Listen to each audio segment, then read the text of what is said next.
out. I can see Frost in the background. Again, like as the description, Oaklawn Park in Tampa. I also have Santa Anita and Fairgrounds pulled up. There's nobody on the stream right now, so just hang out. 15 minutes to the first at Oaklawn. While I tweet this out, and then we'll get into some handicapping very soon.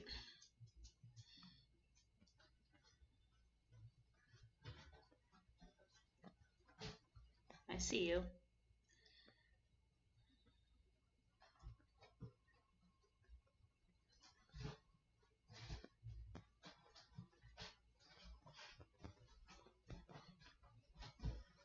Hey everybody that just joined. I'm quiet right now because I'm trying to tweet out the link. But thank you guys for following the 2 followers. So you're on it with the getting those alerts. So much appreciated.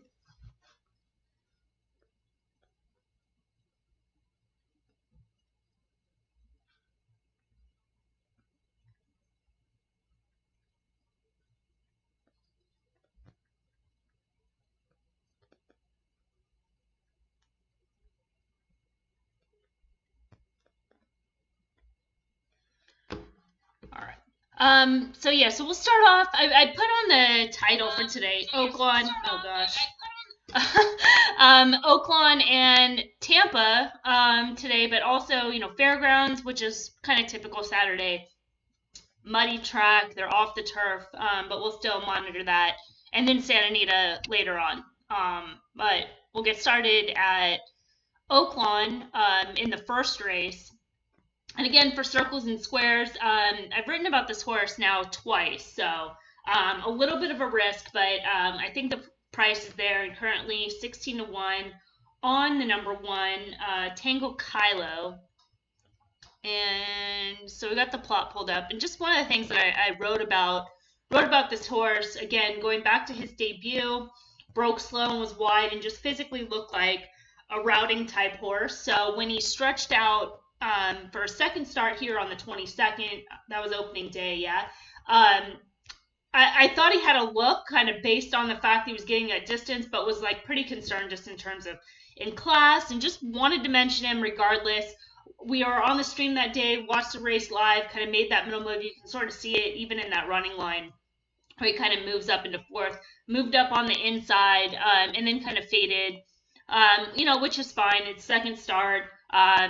Baden special weight that day, and now he's coming back in 15 days, getting the class relief, which is key in this race, and currently, and basically, like, even by the way it looks on the plot, with the number 7, the number 3, I believe, and I think also the 6. Yeah, the 6 is in there.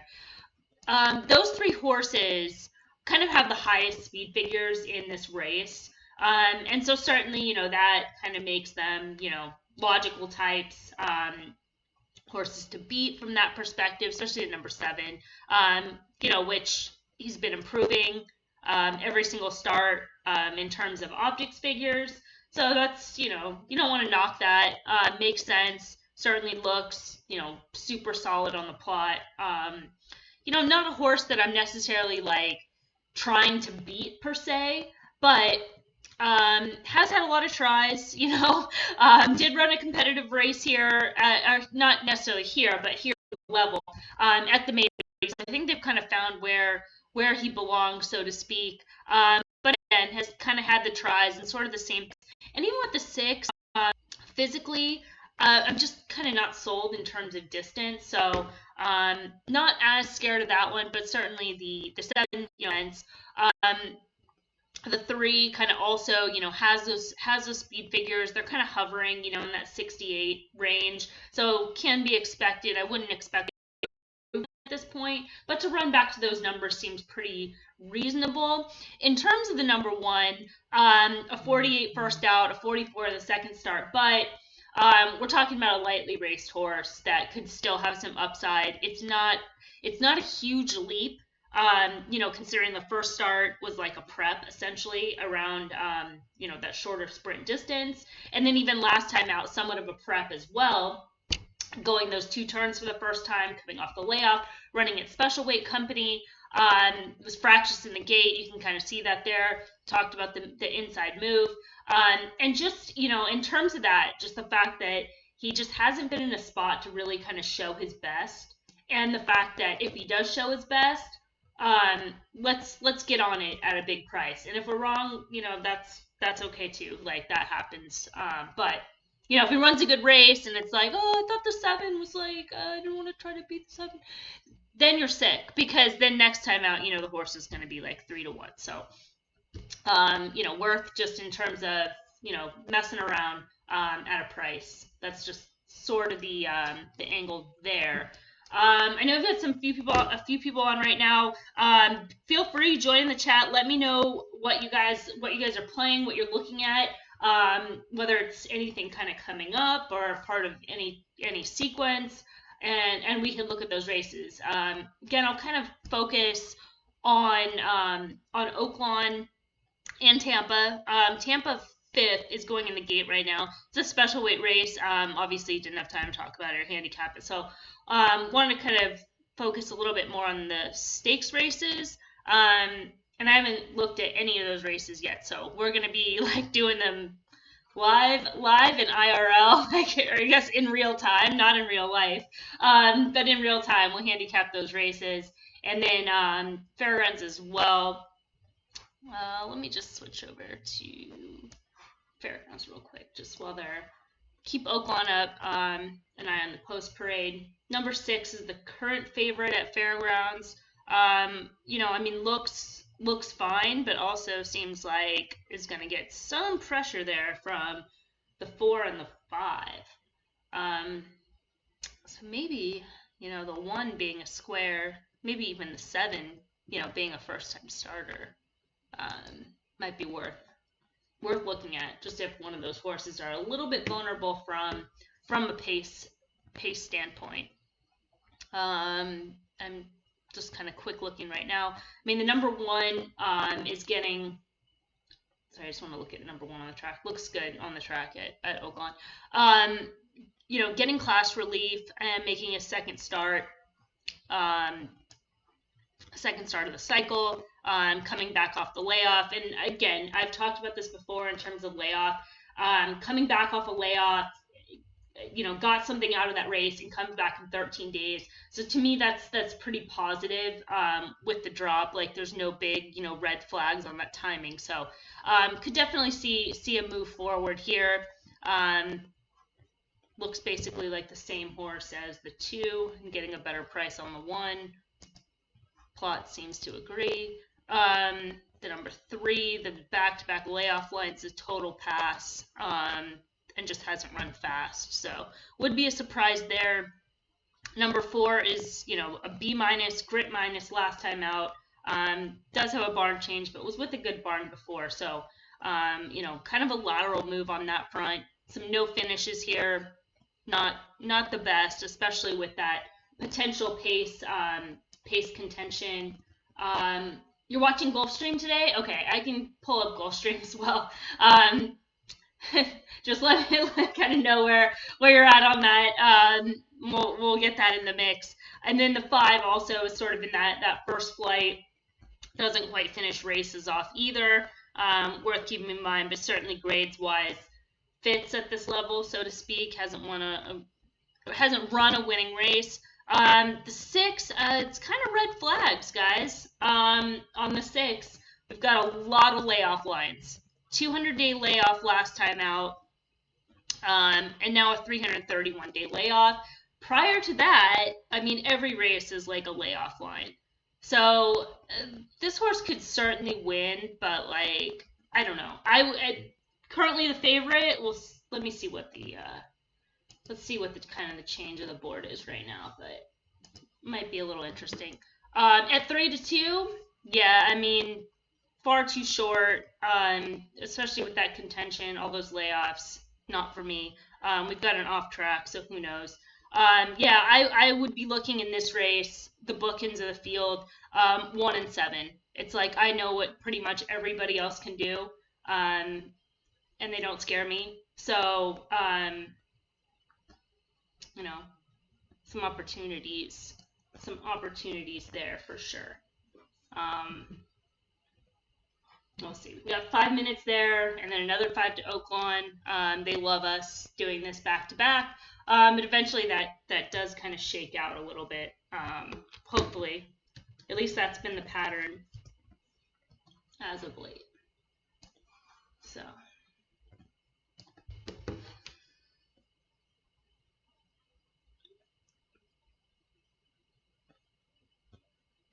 Any good, Josh? Any good at Gulfstream today so far? I know there are only a few into the card.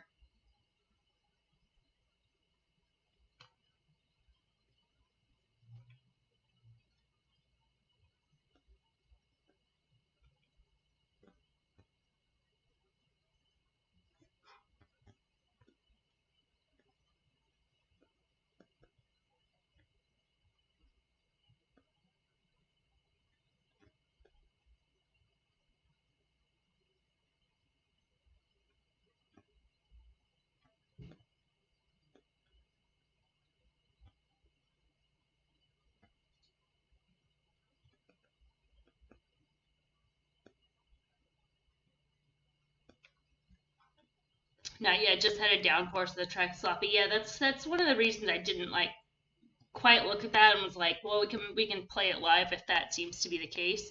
Um, just track conditions to kind of look ahead and trying to avoid that elsewhere. Oakland's supposed to get rain, but I don't think it's supposed to happen until later. Like how exactly are the optics figs calculated? I mean, without getting into like, too much of the things we keep proprietary. We do use kind of variant mixed in there. It's pretty specific. You can I don't do the figures. I've got too much other stuff going on, but John can be a little bit more specific. But if that kind of helps a little bit to understand that there is a variant element into the figures.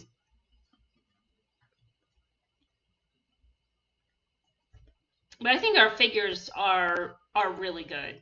And we found some value with the figures as well, just finding some discrepancies between the optics figures and, kind of the standard PPs, Briz, Buyer. Any thoughts on the withers at Aqueduct today? Like the 3, not that it's a super bold selection. I think I looked at it a little while ago, a few days ago, and I didn't really see anything. Let me put these bets in real quick, and then we can take a look at that race. Mm-hmm.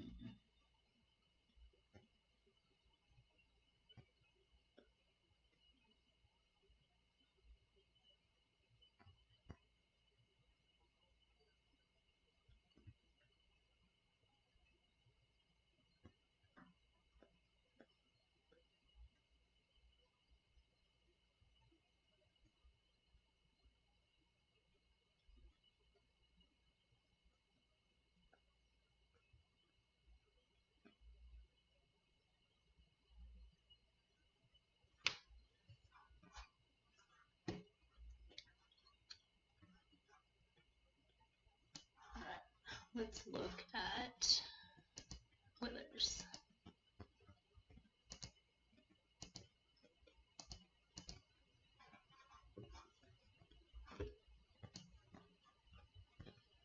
Why is the optics figure range so low in the opener at Oaklawn? I think it's just because of the class, but I noticed that as well.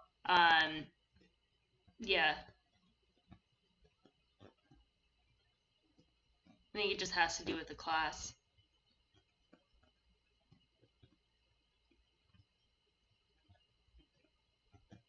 Oh, you know what? It has a verification next to it, so it is a little bit on the low side, and maybe that'll change. But yeah, I noticed that as well. Definitely, the class has a factor to it. By comparison, Optimus Cat, this what is that? The November 13th race was a 68.74. Um, but yeah, it does seem a little bit low for sure. Um, I remember this 3. I'm not crazy about the way he looks on the plot. And I remember watching him too, and I was like, I don't know about distance. How far are they going? 9? Yeah, I'm not sold on him in terms of distance. Oaklawn and the gate, they're off.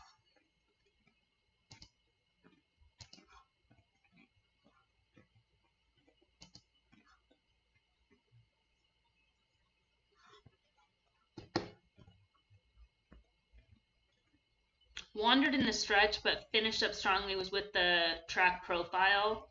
It's a little suspect to me just being at a short price.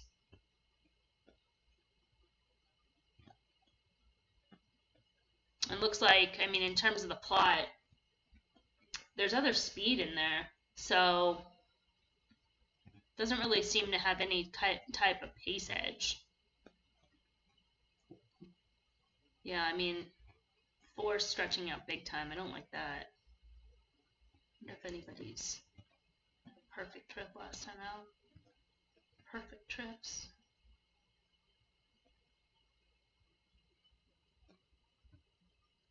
The 7 looks okay. The 8 could be okay. I know the 8 looks bad on the plot, but I can make a case why. Here comes the 1 making a run. Is it too much though? Could be too much. Making a run. Come on with this 1. Come on, 1. Keep running. Keep running. Hopefully in a straighter line. Not gonna win, but I'll take. Ugh. Can you get there? Oh, sickening. That's alright. So with the 8, no, he's a little cheap, huh? It's maiden 40. Not a fan of that. Ugh. This guy's a sprinter. I don't like anybody. Nobody can win. Nobody is gonna win this race. I mean, the 3 is improving. The 2 makes sense, but coming out of Laurel. The 1 and the 2 both coming out of Laurel. At least for the 2, seems like there's some stamina in that race that nobody can win. Call that everybody knows how to get 4th. Yeah, I mean, jeez. Well, I mean, in that case, like the one thing is clear. It's like I'm not going to take a short price on anybody. That's for sure.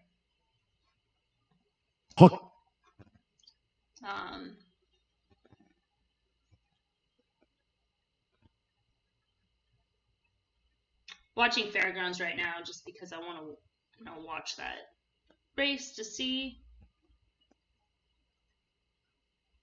Favorite is maybe gonna hold for second. Maybe gets up. Gonna be tight. No. Not a good favorite, but wasn't the 1 or the 7. 7 ran okay. Laurel horse is still not winning in New York. Yeah, I know. Laurel is like the anomaly. Like horses that are in Laurel, like they can only run and win at Laurel. It is the weirdest thing. Like it is like so rare. It's like a super horse that's able to like get outside of Laurel and win.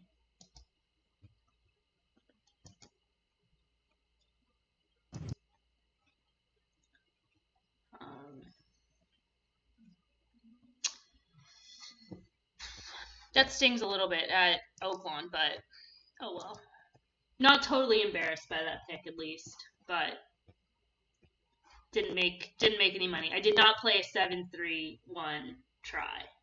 I keyed the 1 around. I mean, it's not like that was an impossible pick. I keyed the 1 with the 7 and the 3. I wasn't a fan of the 6. 7-1. 7-1 win. 7-1 solid bet. Yeah, I played that for sure. I mean, the 7 just looked like, I mean, in terms of the plot, was like the most logical. The 6 I didn't care for one bit, so nowhere to be found. And the 3 just, yeah, that is good. That is good. Um, the 3 made sense too. So it was like, just one just needed to get like first or second. First would have been preferred, but like I said, next time the 1 will be very short. So had to go today. Had to do it today. It was like the last time we were gonna get a price. 3 was 5-2. But down. Yeah.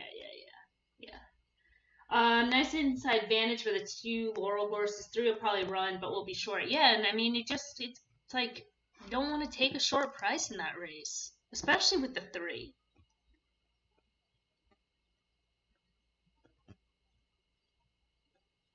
I mean, what's up with the 9? 9 looks better on the plot than the 3 sprinter.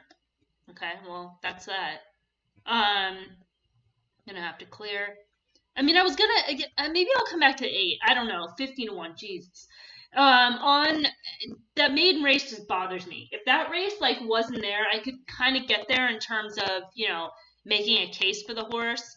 Maybe they tried to just pull a fast one. Did close against the flow. Maybe I'm just being like, maybe this is a race where a horse that is a former maiden claimer can win. Maybe I just need to like accept that. Because after that, I mean, goes into a grade 1, like, and finishes 4th. I don't know how many horses were in that field. 4. But obviously not a lot of positive intent to go maiden claimer in grade 1. It's kind of a jump. And then they keep the faith. They run the Nashua, which is fine. Any 1 or 2 standouts on the whole card. There's a couple. That sequence, are you talking about like for the pick 6? Because that sequence is tough. That's a tough one. So then the horse is rested after that.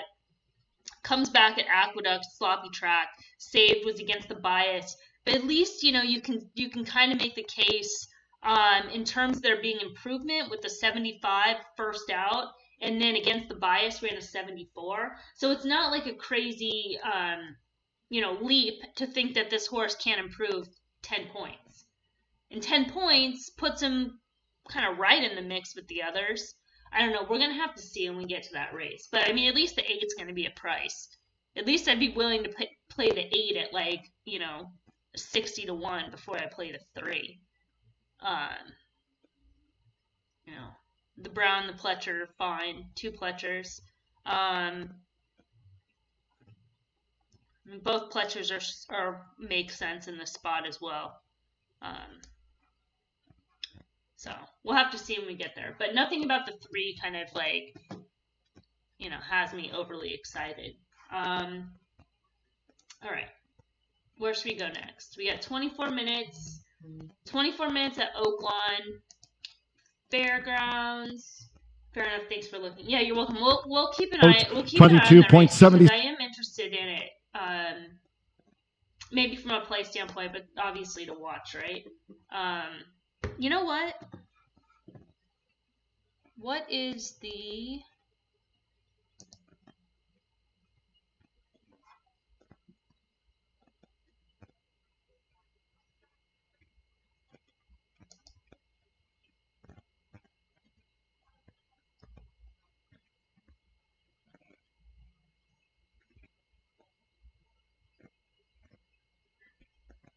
Am I like not seeing it? Oh no, here it is. Let's go to the experts. Alright.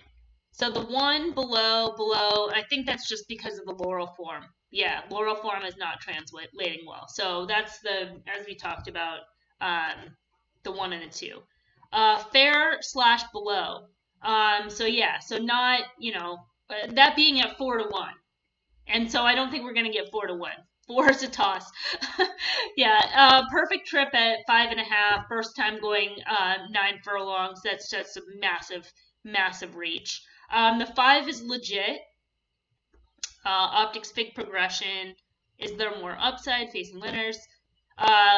you don't want to take too short of a price. I don't think I think that the 3 will be, but we'll see. Below has not been overly impressive. Now faces winners. It's a little bit soft. Leaning against. Okay, so would have to be an overlay on the 6. That's good to know. Needs to improve more. Not out of the question on the 7. The 8 is below, was X bias, so there's room for upside. Plot's terrible, still might be too slow. Limiting to underneath position. So a little bit of a, John can see it. John, I can tell this is him. Plots well in standard, but is more of a sprinter. So yeah, I can see that analysis makes sense. Certainly, 5 looks good. 5 and 7 seem a little bit more legit. And then let's get that bomb in there. I don't know. We got a little bit of time before that race. Just a little bit.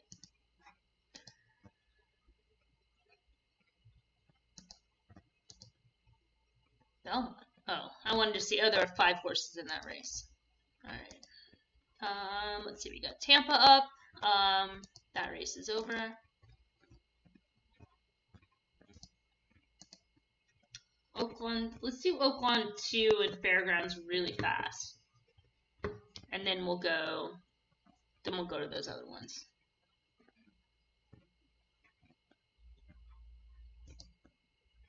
I think we can handicap these races faster than the grid. Then the grid and the plot can load. So we're still waiting on that. That's not fun. Tampa 6. If they're gonna give us that, then we'll work with it. To watch. Big full field at Tampa.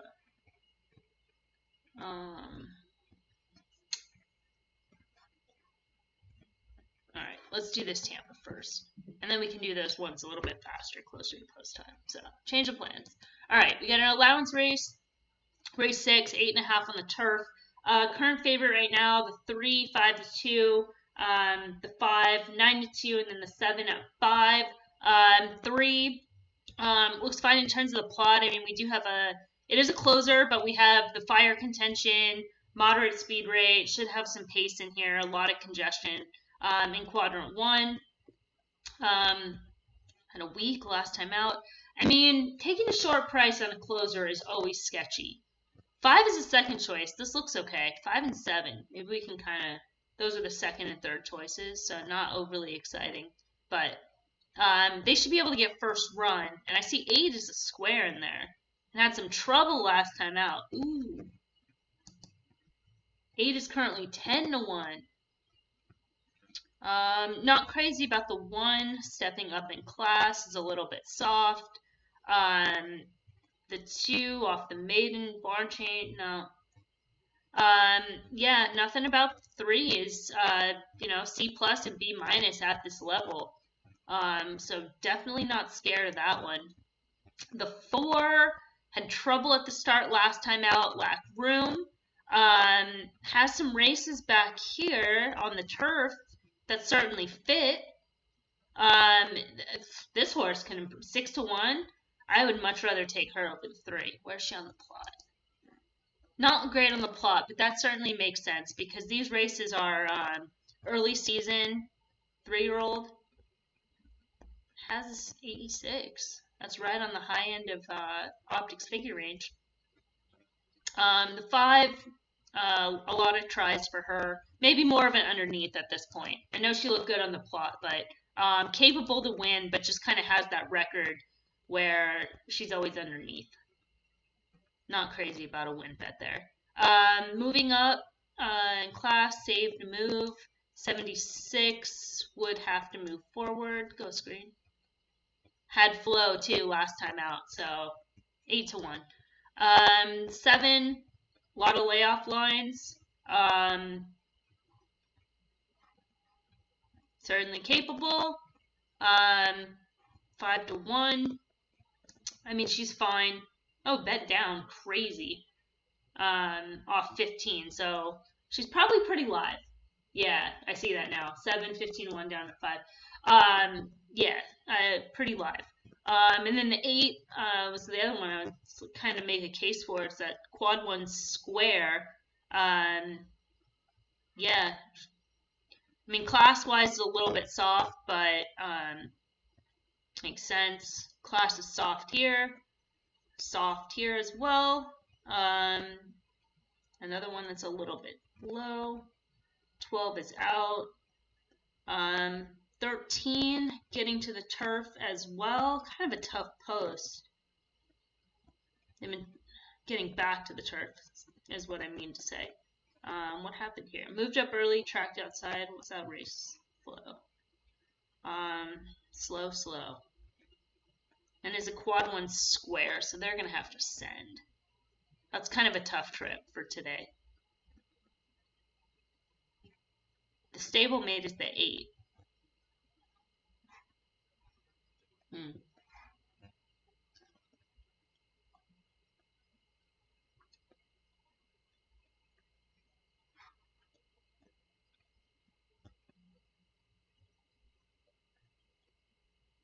Yeah, 7 looks solid.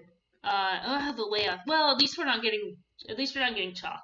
So 7, 7, 4, 7, 4, 8, and then that 5 underneath is kind of to mess with. No 3. No to the 3. Maybe another one that can be underneath. I don't know. Pass or play, chat.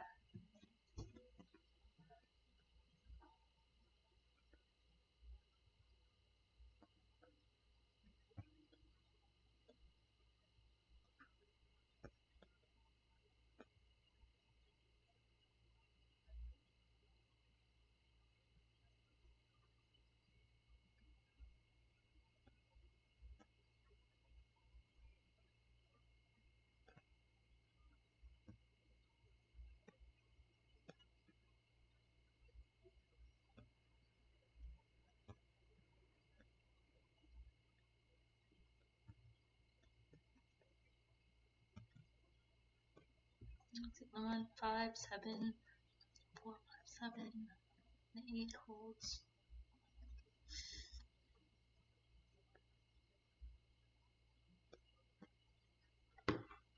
Passing on that one. It's kind of a crazy race. I mean, the only thing that's intriguing there is just like, I think we can beat the 3. And I mean, in hindsight, for how much the 7 is getting bet down and looks good on the plot, it certainly makes sense. I mean, that maybe at the end of the day is a gift. I don't know. All right, let's do some of these races because it takes them like forever to get to the gate. All right, we'll go. Let's look at Fairgrounds real quick because it's pretty short field, and it might just be a pass.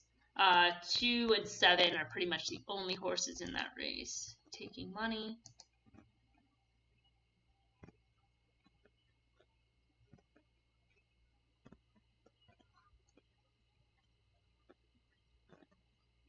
Four looks okay. I mean, a 2 looks like it's going to have a pace advantage. 3 hasn't improved last out.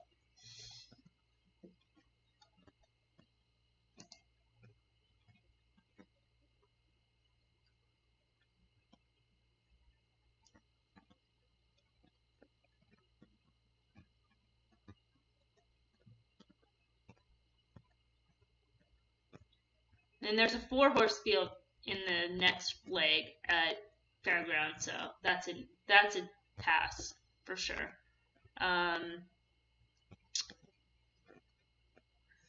Yeah, not crazy about. I mean, the 2 just kind of has a potential pace advantage, but whether no lead.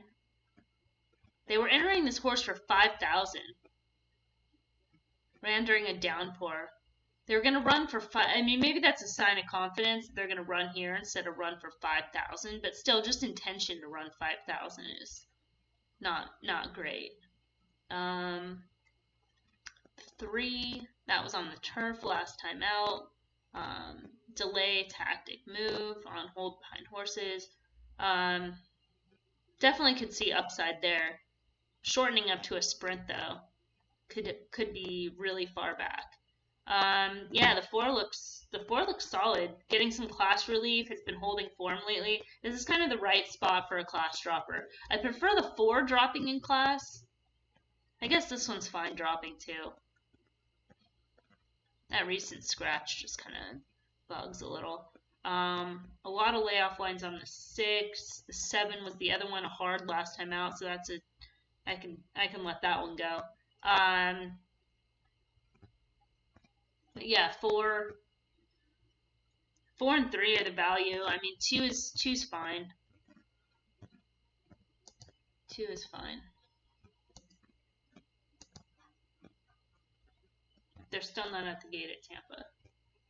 And we were able to handicap an entire race by the time it took the horses to walk the length.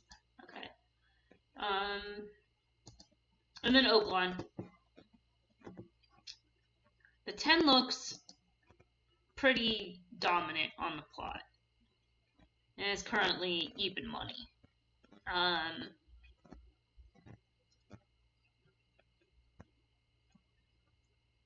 Maybe 3 and 6 have a little bit of an advantage in terms of pace, but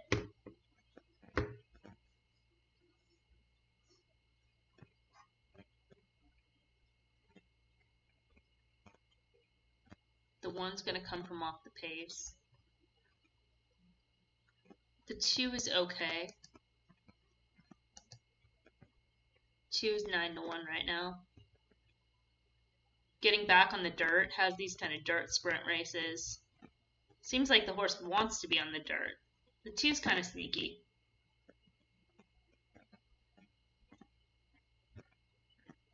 3, the McKnight horses have been a little weak here. Another back-to-back layoff, needs to be loan, could be loan.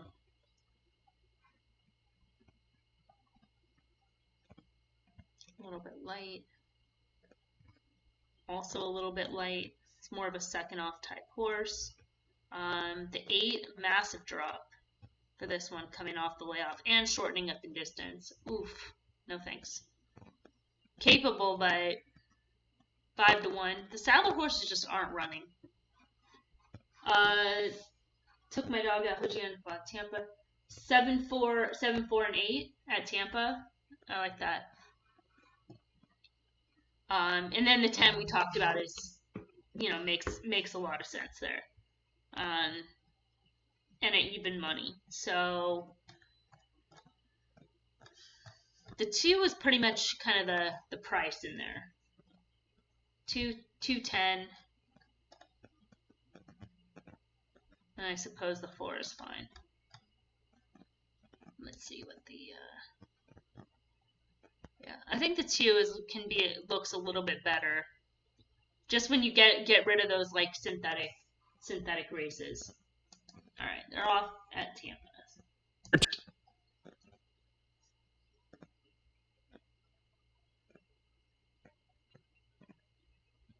A lot of horses are warm out there. It must be a warm day at Tampa.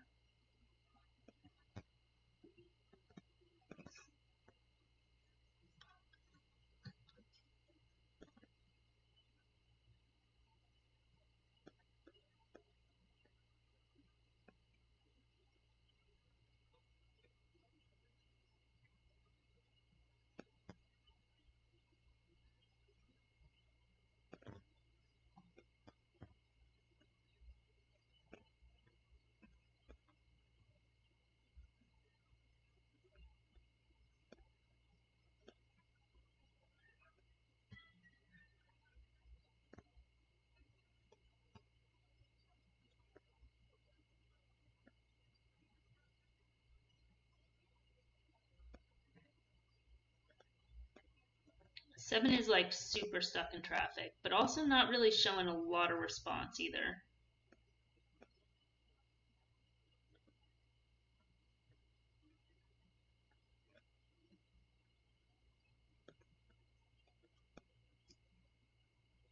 Four, easy. Oh, here comes the 7. 7's now closing, but just way too late. Oh, I shouldn't say easy. I know better than that. Yeah, the 4 was the value. That was crazy. I don't know. I don't know why they were nuts all on the 3. But yeah, that 4 had all those like good races. I don't know. Looking at the wrong one. These races back here. I mean, last time out and had trouble, so I don't know. 7-1 today. Nice call on the 4. Yeah, I mean, just looking at the info, I guess. Let's see. Fairgrounds. I don't want to do much there. Where are we at? 5 minutes at Oaklawn, and then their post time at Aqueduct.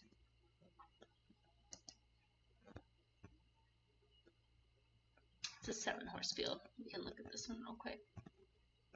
I'll pull the plot up for Aqueduct.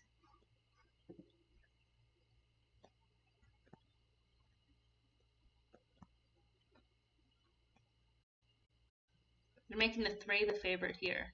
Had trouble last time out. Put up via DQ.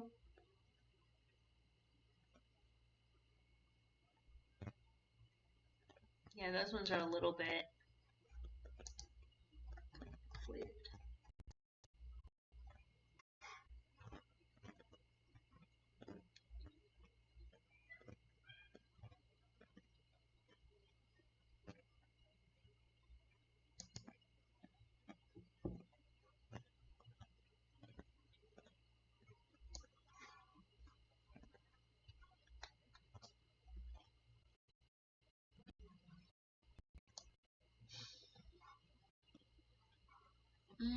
Probably not going to get to this one in time. They're going in. Horses being loaded like right this second. But quick look at.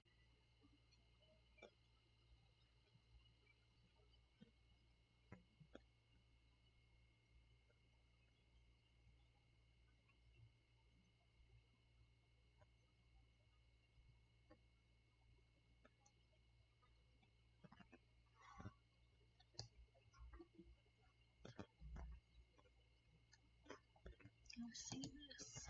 Keep that plot up. Just to kind of follow. Why do races move off the turf when it rains? Is it for horse safety? Yeah. The turf can just get like slippery. Plus, it's for safety, but I mean also the turf course too. I mean, when it's wet like that, it'll turn to dirt because the horses will just run on it and like the grass will just get completely tore up. So it's both those reasons.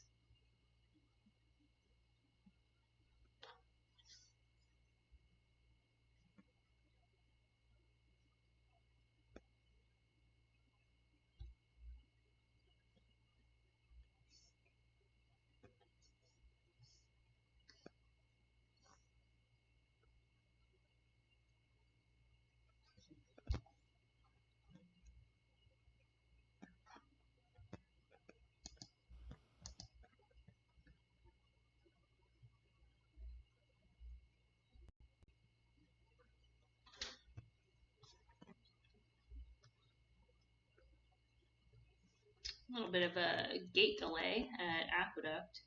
One of these horses, the 7, it looks like.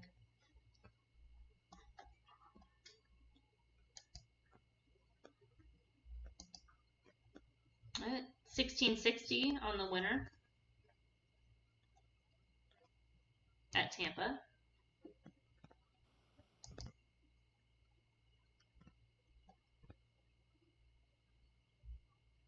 And then Oaklawn and Fairgrounds are like right on top of each other.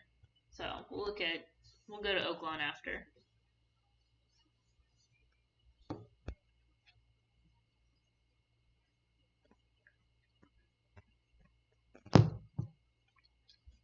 Yeah, going back to Santa Anita. Yeah, I mean the pick 6 is a mandatory payout. I put a ticket in already. It's a tough sequence. Today.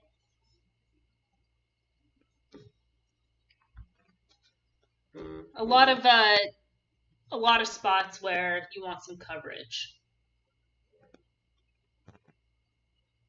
Then it's tough too because there's I don't know. Oh, Gulfstream's 6 is a stakes race in 7 minutes. Okay, we'll check that out.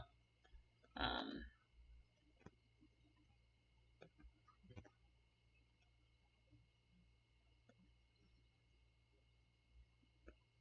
Not watching a lot of Aqueduct, wanting to just kind of get a feel for it. Um, Kind of seems like the track is fair.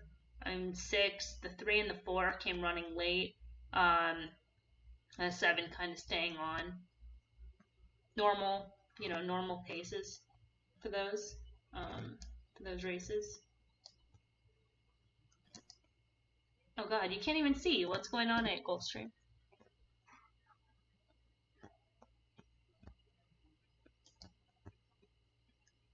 It's grim.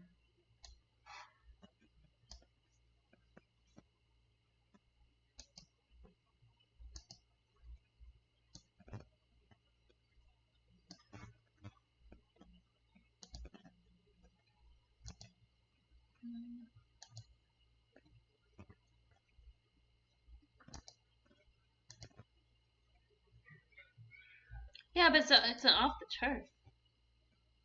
the turf stakes race. Grade 3,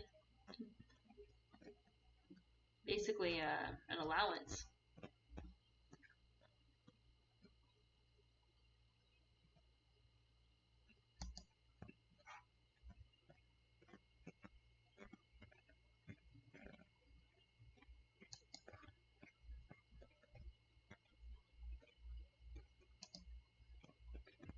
The 2 is a massive favorite. Yeah, that horse looks crazy solid with the surface switch.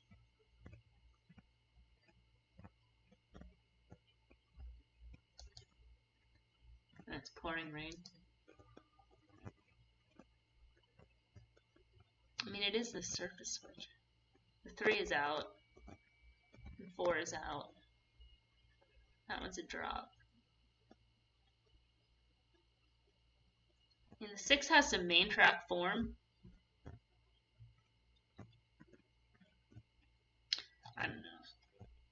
Nothing I can get too excited about there. 6 and 4 at Fairgrounds, Oaklawn in the gate.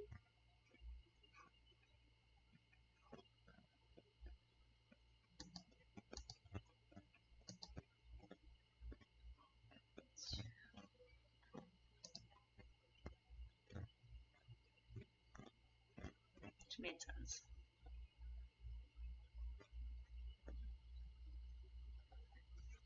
Alright, off at Oakland. It is a mess there, yeah. When it's that sloppy. I mean, it's part of the reason I didn't look at it. It's like not my favorite races to play, and certainly not to handicap ahead of time. Sort of like now, when it comes up and it presents an opportunity when the weather's that bad, you typically avoid. It just depends. It just depends. Like Gulfstream, it's I didn't know there like forever at Gulfstream, but now I'm just like my schedule's just shifted. I kind of just don't do it on the day in and day out. And so certainly like on a day where there's other options, not going to be one like I'm going to lean to necessarily. This 2 gave 0 run at Oaklawn, but the 10 looks like got a good trip. The Sadler dropper is that 8. Maybe the 4 comes up for second. Yeah. 10 could progress. Yeah, so like, I mean, we have, I'm intrigued by Tampa now that they're going to start making mistakes.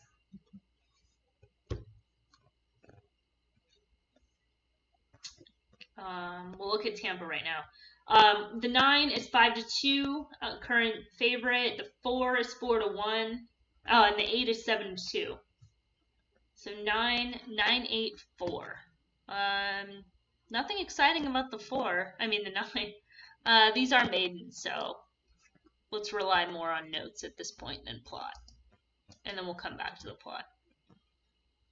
You see what I'm saying on there in terms of the plot? We have like a lot of horses that haven't raced and horses that are lightly raced. So trying to like eyeball pace isn't completely fair.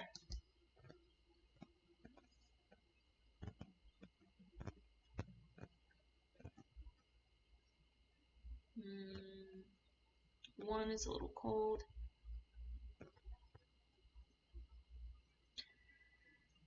I mean, am I looking? I swear, sometimes it's like, am I even looking at the right race? Because sometimes it happens. I mean, the 9, you know, I can see it. The second start here, running a 75. You know, it's on the main track. That fits. Bet down quite a bit right now off the 10-1 morning line.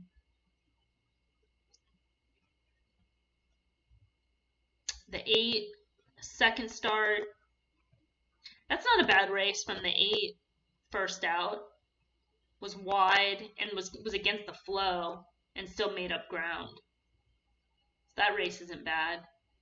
Then, I mean, I don't know what to do with these guys. I'm less excited about. There's been no intention to run on the main track. And that's usually for a reason.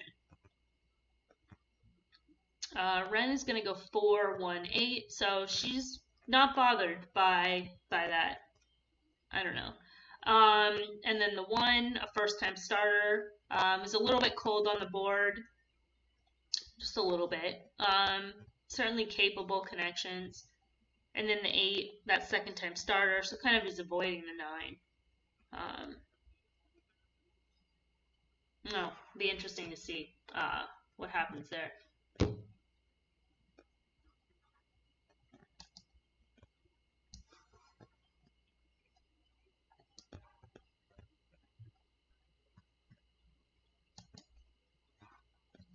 Santa Anita will creep up too,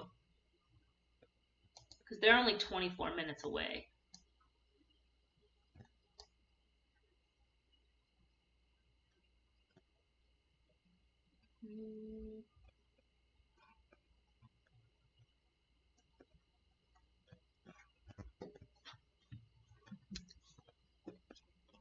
Is there anything else at Aqueduct? Should we keep that on the radar?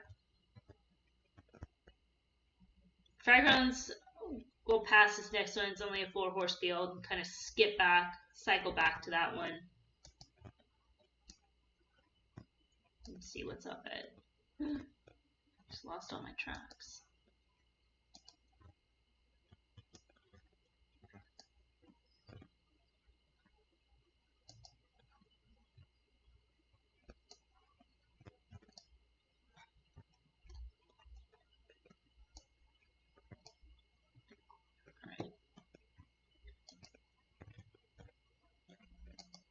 In terms of Aqueduct, look at it. Race 5.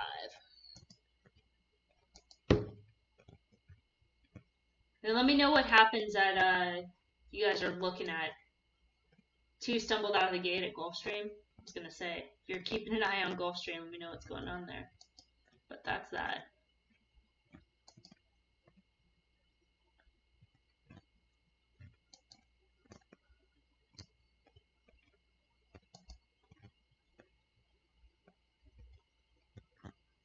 And then what? It's still gonna win? It's gonna be close. 8 holding on for dear life. Oh. What do you guys think? 2, 8?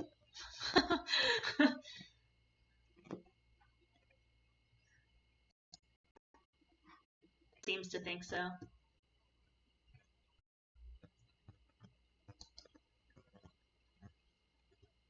Two? Yeah. I think the 2 got there. Fairgrounds at the moment. Want to come back. Yeah. Alright, Aqueduct, the 4 is the current favorite, 5-2, and then there's 3 horses that are all 4-1, the 1, the 7, and the 8. 4 certainly looks solid. I can see the 1, the 7, the 8 is a stretch. Just looking kind of at that pace. Claiming race, N2L, no.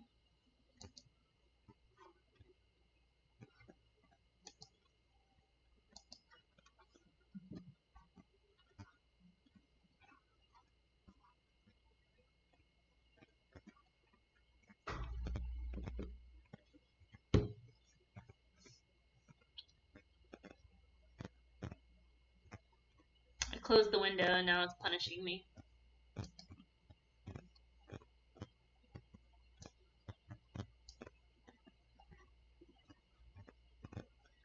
Let's pull up the 180. The one had a perfect trip and no finish last time out, but is shortening up. So the favorite was the 4. 4 is fine.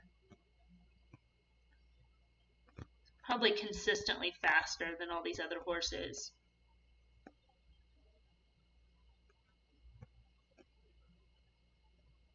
I think that's the key with the 4. Because the 4 just kind of is faster. 6 kind of runs like in every other.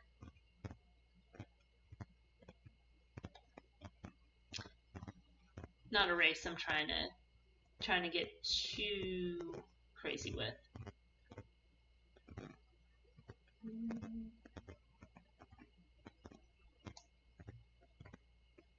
So Santa Anita is 18 out.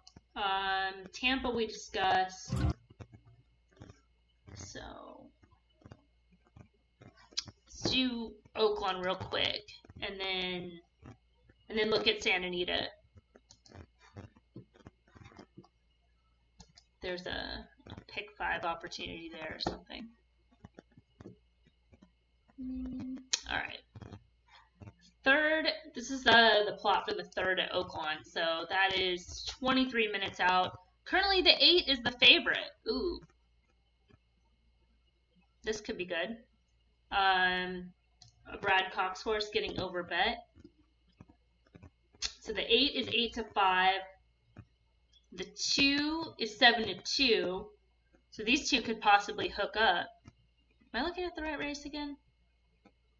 So the 2 is bet down from the 15-1 morning line, which is currently 7-2. Okay. The 1 and 4 might just get a trip. The 5 can get in there. Let's look at some of these horses. This looks playable.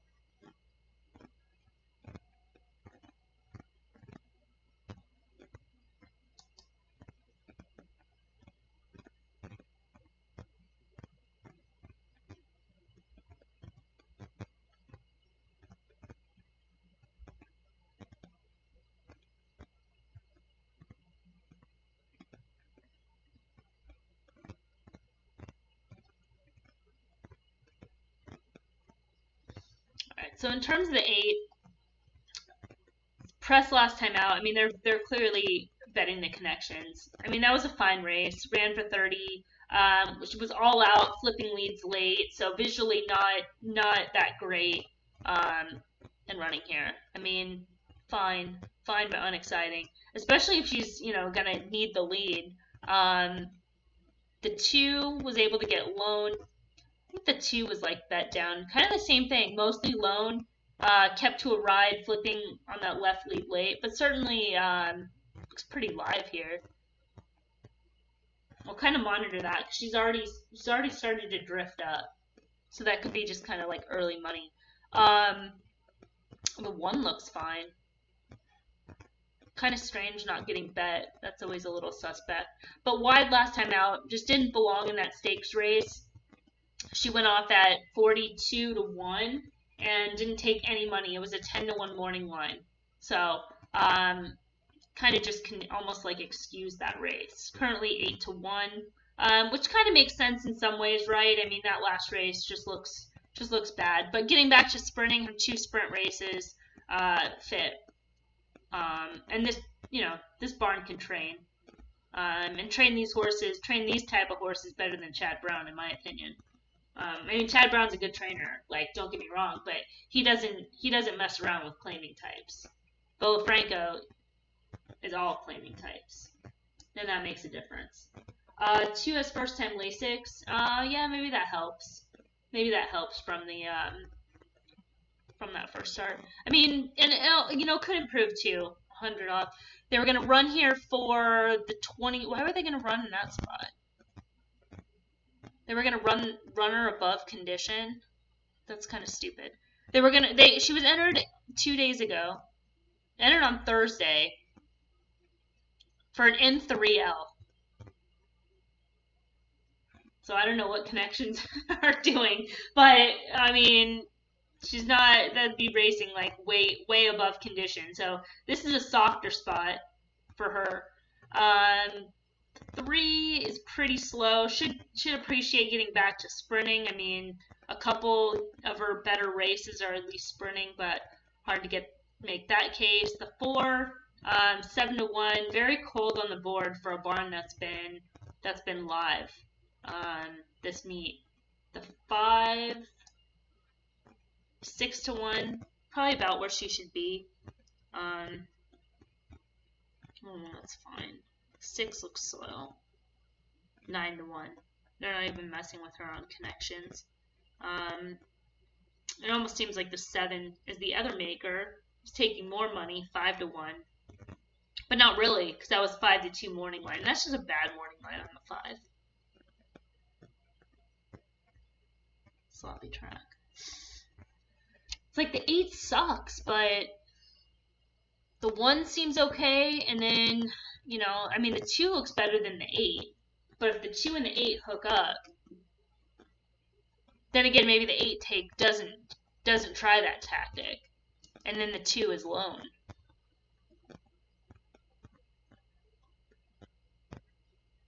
Looking at the plot, we could go 2-1.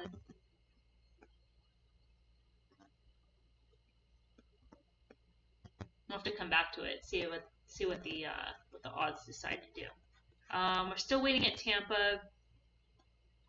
Can take a look at Santa Anita, 13 minutes to the first race. He wanted to do a little bit more than maybe his. I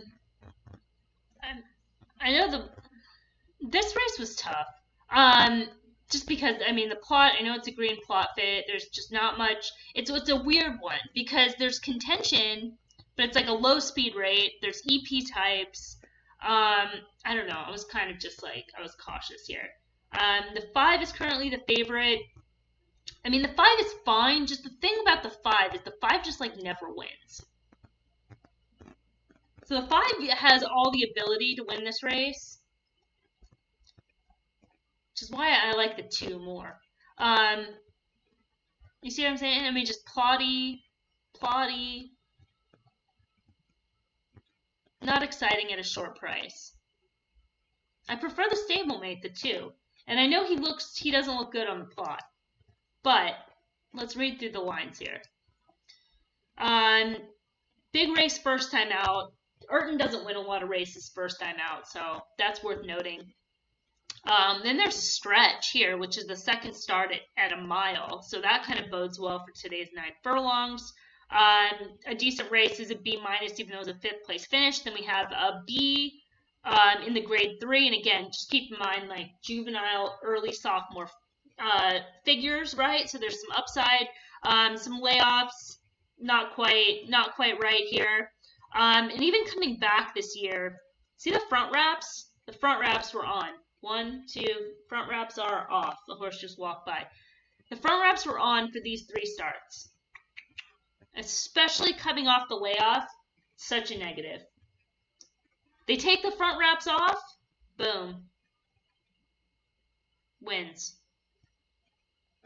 So again, there's upside with this horse. He's got a little bit of class back here.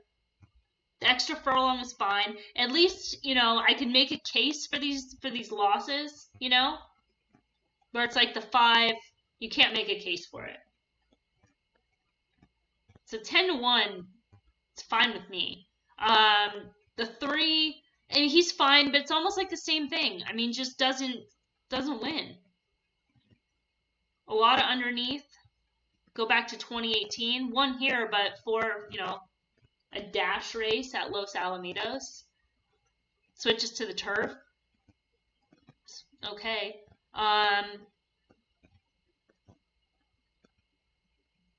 Good race here, but it's against the flow. It's not a bad race. Lone winner. A lot of layoffs. I thought the 4, 3-1, no value, but I thought the 4 was interesting. 8-1 morning line, and it's a surface change, but at least he's got some class to him. There was some intention to run in a similar spot, so not that crazy, just kind of making the change here. Whoa, that's not right. No, that is right. Yeah, it doesn't have the surface distance data because first time turf. 5 we talked about. 6 is a little bit soft. 7 also a little bit soft. I mean, just looking at the races in the allowance, B-, C+, a C last time out. And same thing here, C+, B-, C. Has been at this level and hasn't run a winning race. So that's the concern. So to me, the value seems like the 2. The 2, yeah, that's pretty much it. I mean, some of these other ones are fine, but there's just not the value there, in my opinion.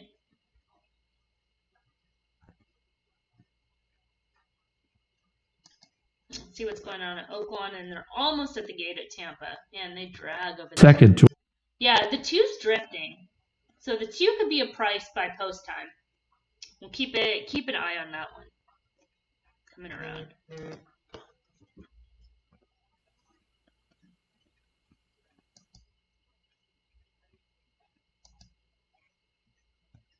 Two to the moon.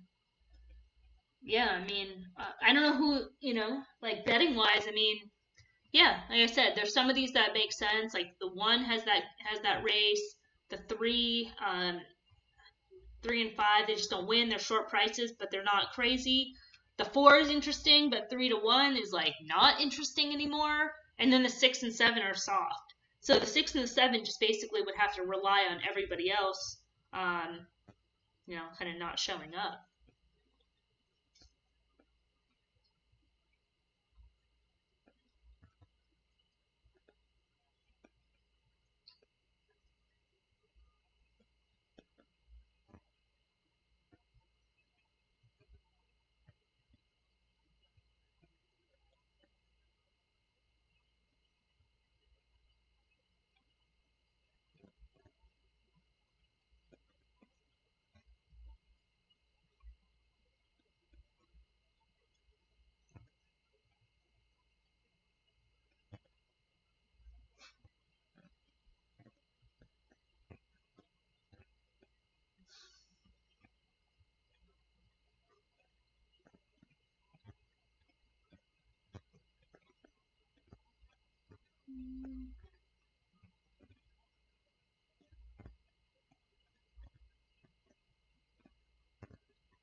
Still waiting in Tampa.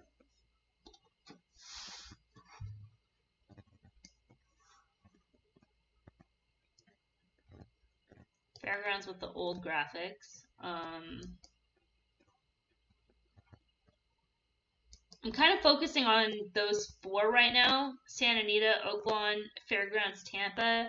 Obviously, we'll when the 8th comes up at Aqueduct, we'll switch over. But if there's anything that comes up at Aqueduct or anything in the mud at Gulfstream, chat, post something in there and we can look at it real quick. You see any of those favorites that are soft. All right, Tampa is finally off. there.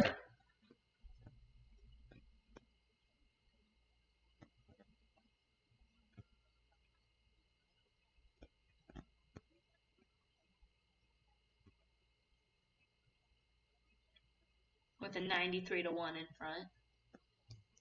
Tampa's that kind of track.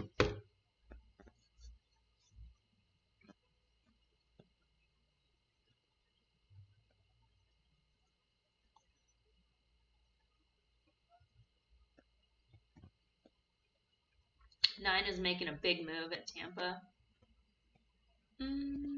But 8 is getting tripped. So is 1 starting to move a little bit too.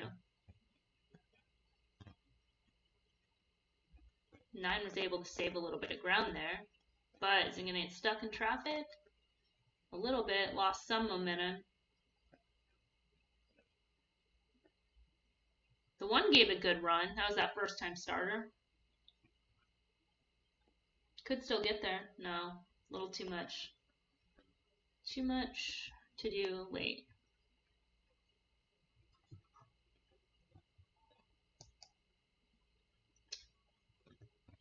Him.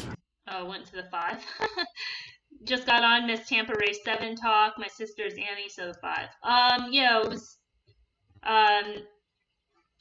Yeah, Tampa race 7 was kind of a pass. So I don't think you missed much. It was more just kind of watching right now. But a couple horses to bet back. You can note the 1, the 9. The 1 finished 3rd. It was a first time starter. And the 9 made a good run. Kind of got stuck in traffic. So Santa Anita's 3 minutes out. And then Oaklawn is like right there as well. Oaklawn is 8 minutes out.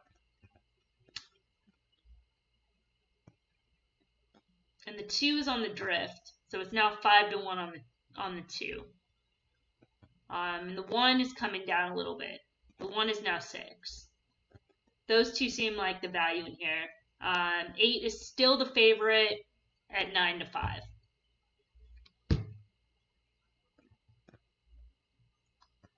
Two looks fine on the track. Not great, just normal. 3 looks good. Little antsy, but physically looks good. Nick Zito horses look good to me all the time though. So, and we know how they run, but they do kind of make a good appearance. Do you guys get that?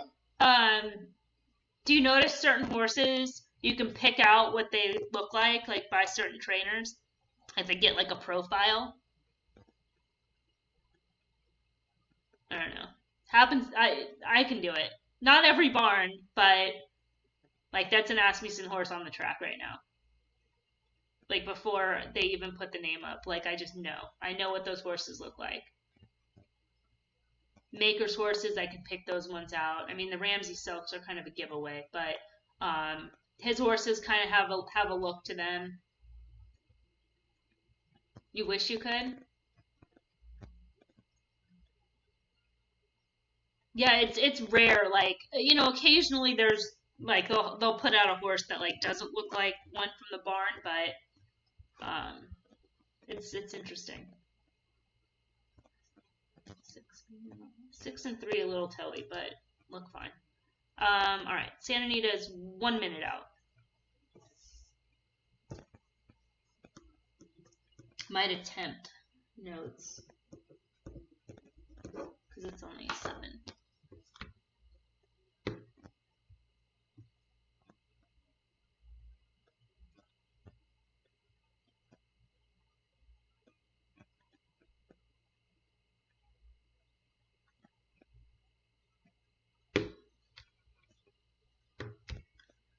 And a 2-1 exacta box.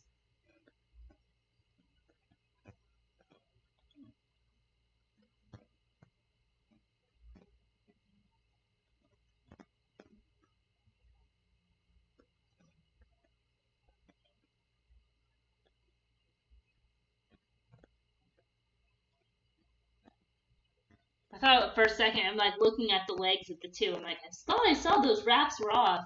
And they look like they're off, but it was like also like the dirt, like, oh no, are they using like dark front wraps?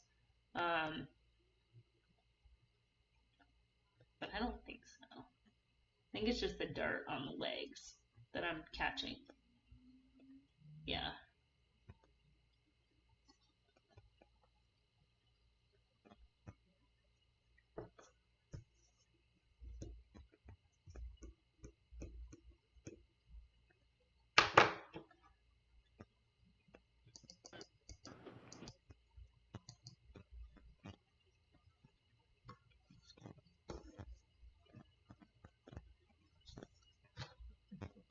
Whoa. Floor just went through the gate.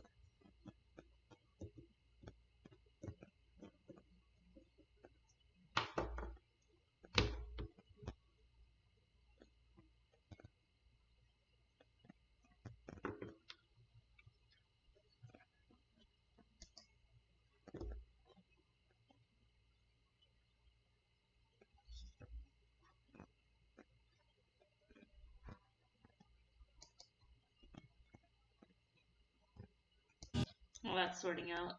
The 2 at Oaklawn is back down to 9-2. So continues to take money. Will probably be in that range. And they're off at Santa. Please here. Let's pull the plot up. I know it's kind of a, like I was saying, it's kind of a wacky plot, but at least for reference. So stop the race right now, Josh. 1 and 2.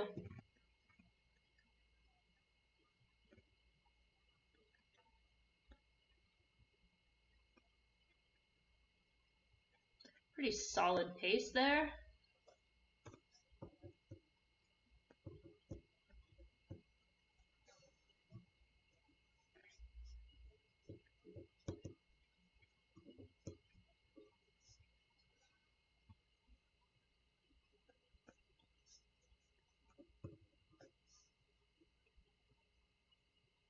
Slowed it down a little bit at Santa Anita for that second quarter.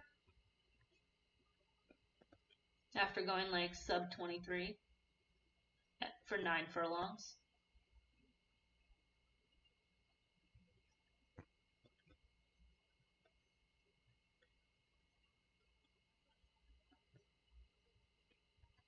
Like to see some separation right now by the 2, but should have zero excuse for the 5.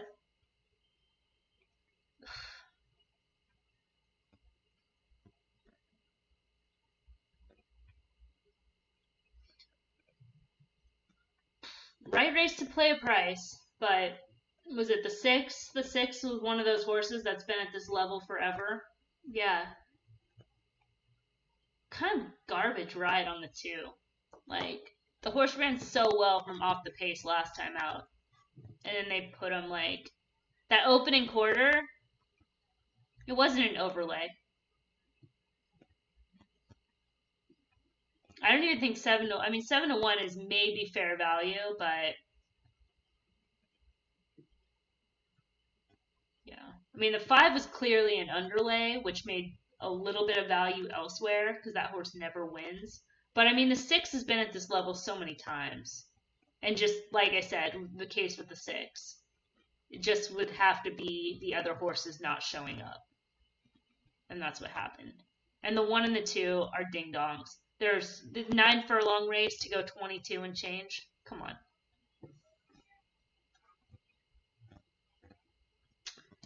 Kind of crazy. Oh well. Is it 1-2, 1-2 again at Oaklawn? Try to beat this Brad Cox horse.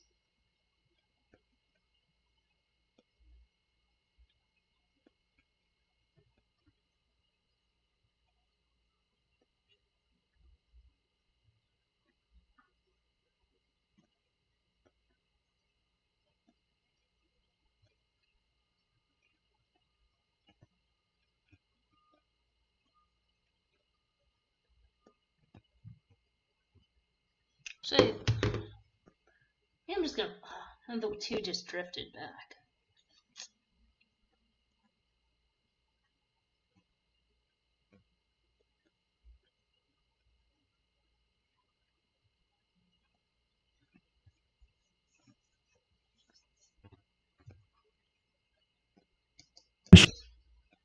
One straight. Let's see. Fairgrounds will have some options coming up. Tampa will have some options coming up after this race at Oaklawn. Passing on Oaklawn. It's a tough one because you can make it's almost like the Santa Anita race that just happened, where it's like you're making a case for the favorite, and then it's sort of a scramble. I mean, at least at Santa Anita, I had no problem playing. The 2 got hammered late. I had no problem playing the 2 at 10-1. Ended up going off at 6. So between that and the trip is like not great. But here at Oaklawn, the 8 was worth taking on.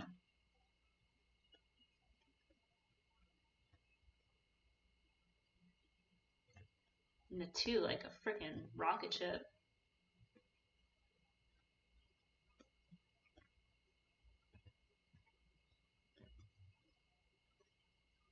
And is the 2 gonna run out of gas? The 1 looks loaded. Let's see if there's stamina. 4's trying to grind. 2 is not going away. 1 on top of 2 would be better. 2-1 would be okay. Come on, 1, get up. All right. 1-2. That's the right play there. The 2 was hell alive. We watched like right from the start. Ended up getting 6-1, which is what I had expected. Kind of just watching that market. I mean, damn, that 2 like would look like it was gonna quit off the turn. The 1 just kind of hung a little bit, but that works. Nice to hit 1. The 8 was terrible. The 8 was like why we're playing this race is because the 8 just sucked. Played the wrong one to exacta box. No, you can play them both. It's not an either or game. Stab both. That was good. Good little one there. All right. Now what? Got it. Thanks. You are welcome. Where should we go? Tampa Fairgrounds. Let's look at Fairgrounds real quick.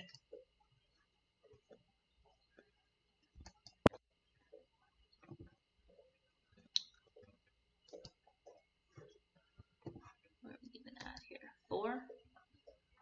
You got a big favorite. Frost. I meant played at the wrong time. I knew what you meant. I knew exactly what you meant. And I'm telling you, we can do both.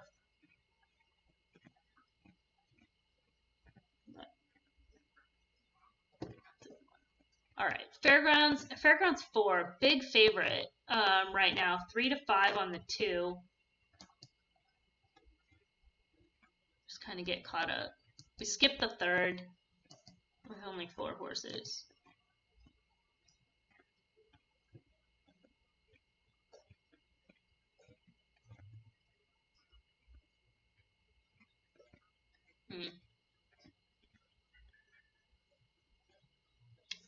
Well, I'm already not crazy about the 2, but how bad is this field? Why is the 2 favored? Tactic, save, plotty. Moved early to contest lead, was a bit plotty, but able to get the win. Is that like a... Oh, it was like a very slow pace. It was like an average race. And then the horse has been off for 2 months. I don't know. Not for me. The 3 was a stretch last time out. 12-1. Was fractious in the gate here. They're coming back in 2 weeks. I don't know. That horse is... I'd rather bet that horse. I mean, the 2... You guys. The 2 is currently 4-5. Fastest race that this horse ran was a 71. Now, granted, you know, young horse, lightly raced, capable to improve, all that good stuff. But the 3 ran a 71 when he was practicing the gate, and then ran some faster races back here. I don't know. There could easily be a little bit of move forward. Just in terms of value, 12-1, 4-5. I mean, just A to B. A little bit soft on the 4, 21 certainly makes sense. The 5, the other horse, so the trainer of the 3 also has the 5, had a perfect trip last time out, no lead, and is going to stretch out. Less likely to like that one stretch out. I like this stretch here, keyword.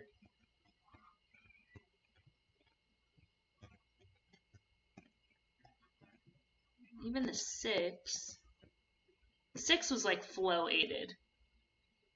Had a lot of flow. Very fast early, average. That race was slowing late.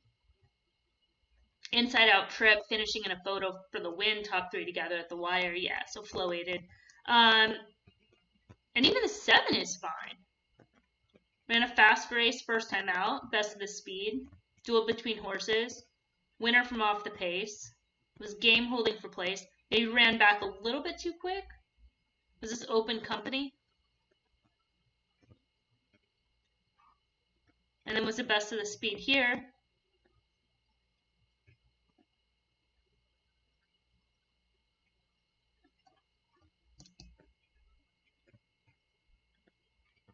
It's hard to tell on the plot because of this. And maybe that's the only reason people are betting the 2, because they're like, well, the only horse that's done the 2 turns on the main.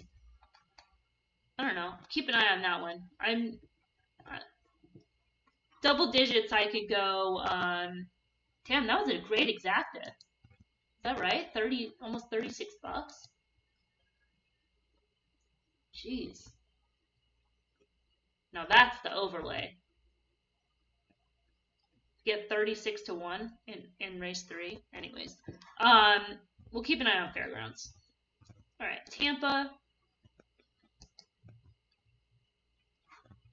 I'll go back to Tampa. So Tampa race 8. Are we starting to get into the stakes races yet?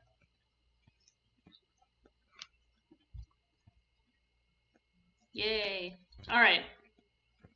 Stakes time. So 12, big favorite. Looks legit. B pluses. Definitely makes sense to go to stakes at this point.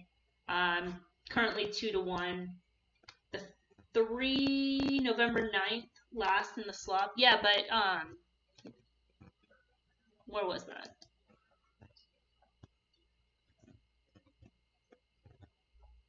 What do you mean? November 9th. 29? November 29? Yes, okay. Yeah, so that was where the horse was like fractious and he reared up in the gate. And then he was rushed out of the gate. I can excuse that race like completely. And he still ran a 71, which is the same speed figure as this. Anyways, let's pull up the grid here. So far at Tampa, I don't know if we're going to be able to beat this Chad Brown horse. Big full field of 12, but I mean, just looks solid. In the quick 2-second glance I've given this race. Frost. Frost is my dog, by the way. I think you guys all know that.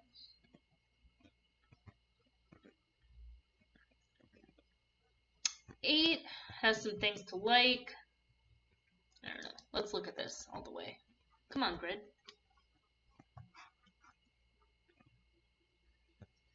So the one looks light to me. Yes, I fall. Yeah, no worries. The one looks light to me. Just, I mean, back-to-back wins, but just doing enough to get the win. That's the B. If it was like a B plus and then stepping up in class, okay, I see it. But I'm just a little bit soft. The 2 is fine. The 2 makes sense. Has some graded stake experience. Has run some Bs. Has the class. Second off. Was against the flow last time out. 6 to 1. That horse is in the mix. Had that lone flow trip. Needs the lead. Needs the lead. Needs lone. Needs a soft pace. I know this horse. Looks okay, but it's probably going to get some pressure. Yeah, the 2 looks great on the plot, too. 3 maybe can hang around like for an underneath. The 4 coming out of a strong race. Shorter drop. A little cold on the board too. Well, maybe not. 15-1 morning line. Just sometimes for those connections and speed figure last time out, would expect a little bit more. The 5, the other Chad Brown, just looks a little bit soft in terms of class. When you look at the graded stakes races, C, C plus, you know, I don't know, not a big fan there. The 6 being lone here, that's good. So at least that's gonna push the 3 a little bit, create some pace. And I'm not really crazy about either of those two. 7 is a little bit soft.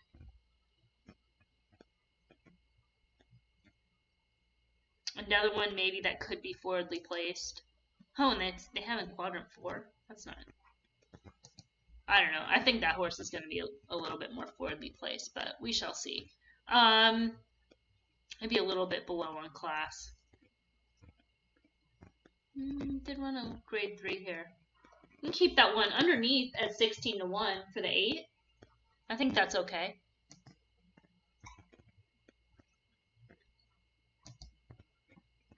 Sol Volante. Is this horse taking any money?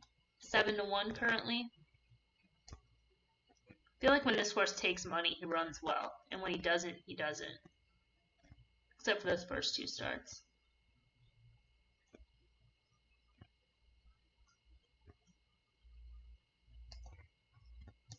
This horse is okay.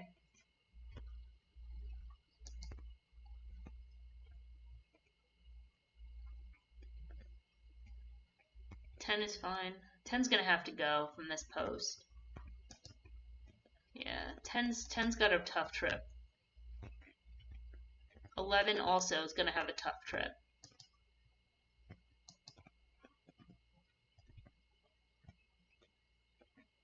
And a 12 is solid. I mean, it has those layoff lines though. 12 makes sense, but the more I'm looking at it, I think the 2 is the value.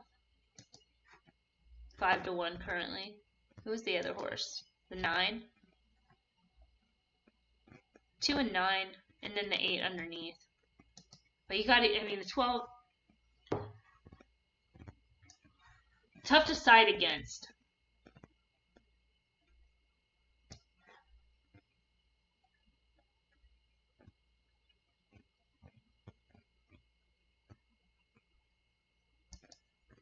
Let's go back. See what's up with Fairgrounds. Fairgrounds is 4 minutes. The 3 is now 14. Santa Anita's 10 minutes out, 21 minutes to Oaklawn. Aqueduct's only on the 6th race. So, little chill time. Look at the 4. 4 back on, what? 4 back on Lasix. At Tampa.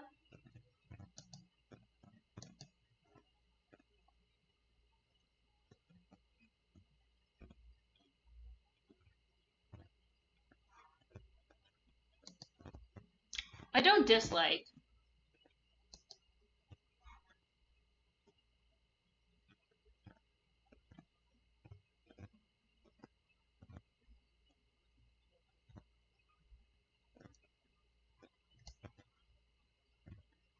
No, strong ones. I don't dislike the 4. I can see it. I can see it. I mean, ran a top last time out, so I don't know if it's necessarily the, needs to move forward necessarily on the Lasix, but certainly, from that perspective, like some positive intent could be there.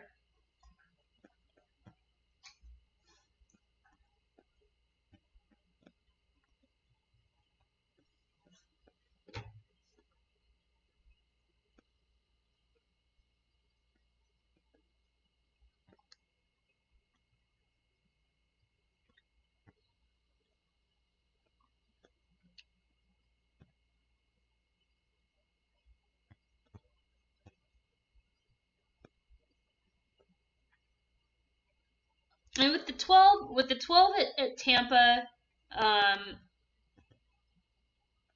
I think the way that I wouldn't say that he's necessarily legit. The more I kind of look through it, because right now it kind of seems like an underlay at 2-1,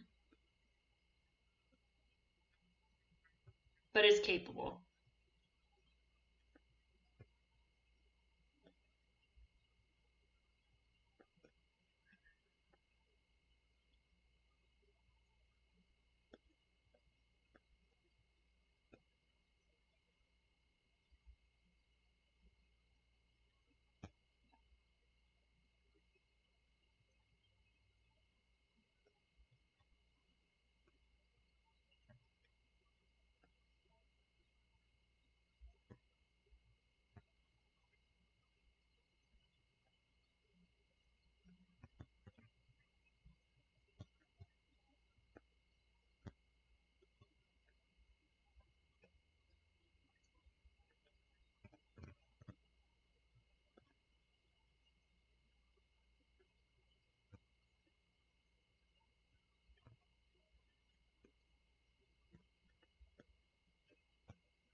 And 12-1, I think that that's pretty fair.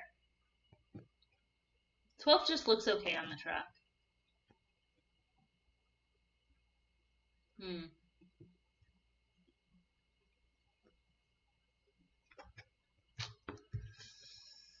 How to play that race?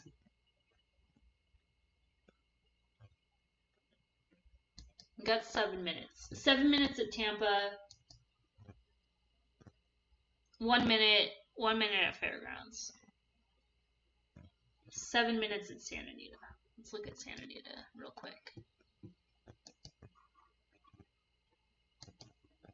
Yeah, why the hell was the 2 on the lead? Dumb. These jockeys need the plot. There was Let's Go 3 at Fairgrounds. Yeah, I'm happy to take a little swing there. Just to the fact that I'm not scared of the 2, and everybody else is basically the same. And it seems like, why not? This race stinks too. Yeah, I mean the 8. Looking at Santa Anita right now, like the 8 is fine. I mean she certainly has a class. Last time out on January 10th, I think that was the race where her stablemate won the race. I mean, she's running against tougher. Definitely makes sense. Not like this is a crazy race. The won a good race last time out, but this is a big change. Has that BTL last time out, but that's sprinting. And going from 6 furlongs to 9 furlongs is kind of a big jump. And has Pratt, so probably taking money there. The 4 has some upside, improving type. Had some trouble, some traffic last time out. Seems capable to move forward. Currently 9-2. The 5 was against the bias last time out. It's also run a couple races. The 7 wasn't facing much overseas, taking a little bit of money, but a little bit cold. 4-1 morning line, currently 6. The 6 and the 3 and this 2 look pretty soft. So that pretty much leaves the 1 being okay, but I'm just not crazy about the value. 4, 5, 8, I don't know, pass. Pasadena. And then a 5-horse field after that. All right, Fairgrounds going in the gate. We'll look at Oaklawn too.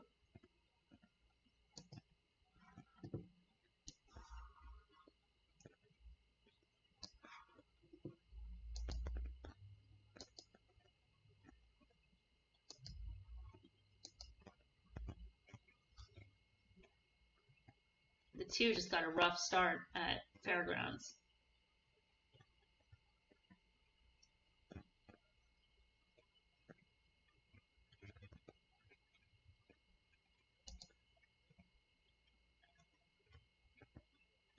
mean, you can't complain about the threes trip right now.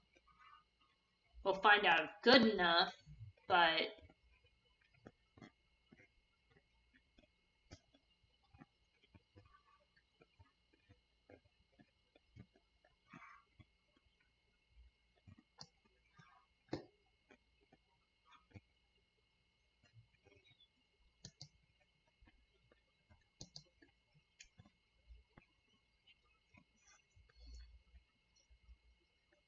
Santa Anita, we'll go. We got Oaklawn coming in too. Santa Anita, I'm just gonna kind of watch that peripheral. We'll look at Tampa and then Oaklawn.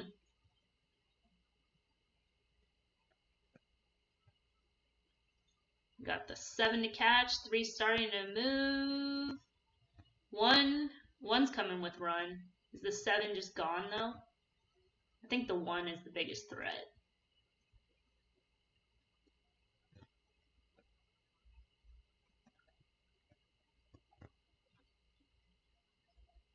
Three, not quite good enough. Oh, here comes a 2. Big effort for that horse. Big effort for that horse. They knew. They knew. Oh well. No complaints. All right, Tampa.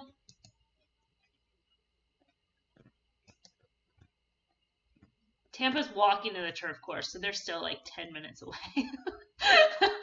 I'll keep an eye on that. They take forever.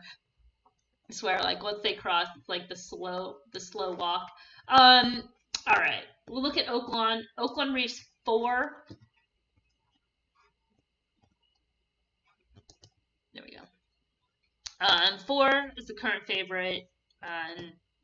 Hard to argue that plot. 3 very tight second. 4 is even money, and 3 is 9 to 5. And then everybody else is like huge effort. Yeah, I know, that was crazy. Gotta like almost keep an eye on that one because the races prior were not much. So that horse just popped with like a big effort, and it was like they must have known with that too because I don't know. Maybe the speed figure's like much higher on DRF. You know, at first I was like, oh, they're just betting connections, right? Because, you know, it's kind of shit field, like whatever. But I mean, to take that much money and to run that type of race, they must have known that horse is like on the improve. Because that race just kind of popped. Yeah, then everybody else is a price. So we'll just look and see if it's 3 and 4 look solid, just move on.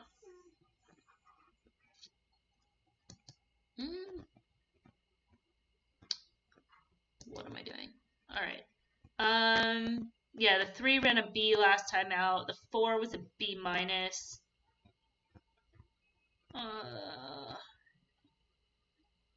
Hard to see anybody else. I mean, the 9's slow. And drop. Yeah, so 3 and 4. I think that looks pretty tough. All right. Tampa's still walking there. While we're waiting on all of that, 1 minute over at Santa. I'm gonna just feed my dog really quick. I'll jump back on. What do we want? The plot for now? Let me put that up. All right. Right back.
All right. I see they're off at Tampa. I saw the 8-1 at Santa Anita. That's fine on those. If you guys are alive here at Tampa, playing here at Tampa, good luck. Let's get a price. A little bit of drift on the 12. Who's getting a good trip?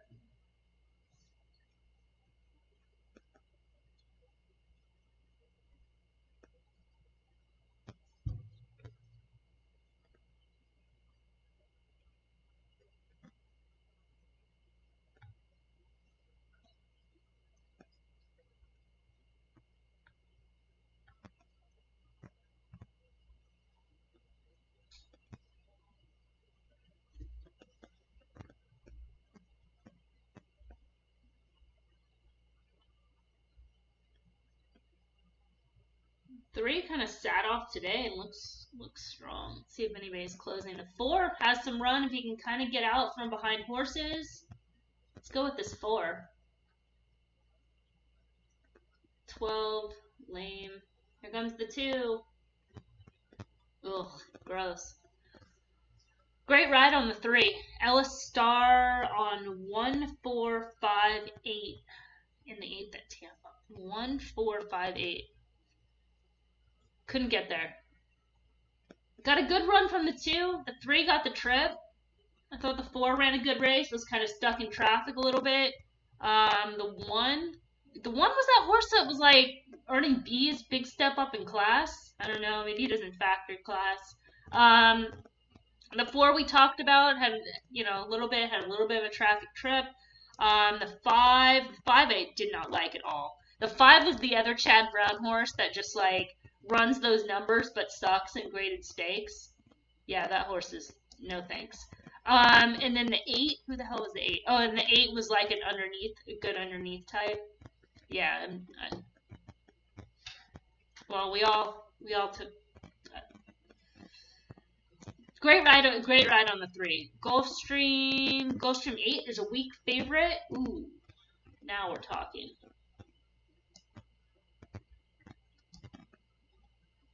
Number 9 today. All right, weak favorite, the 1.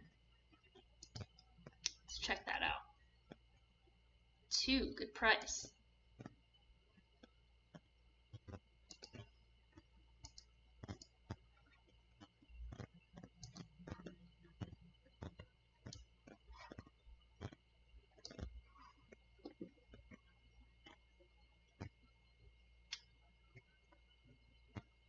Josh, what's going on here? A 600-day layoff?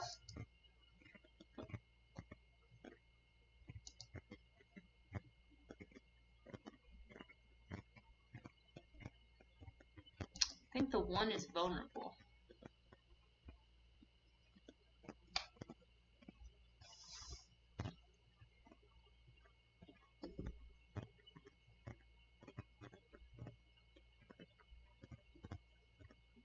Why? Because the barn change?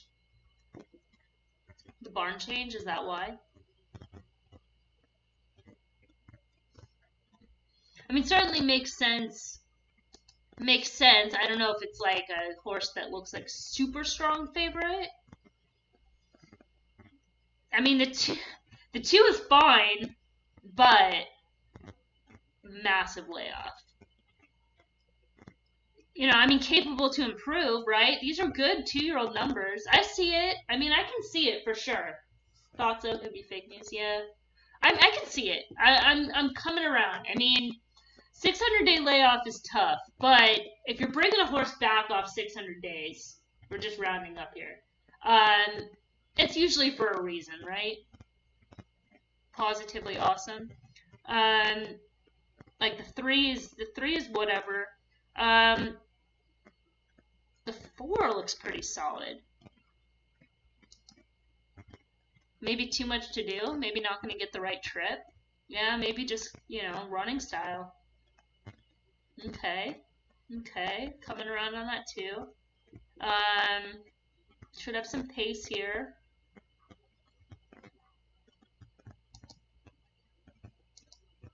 Definitely.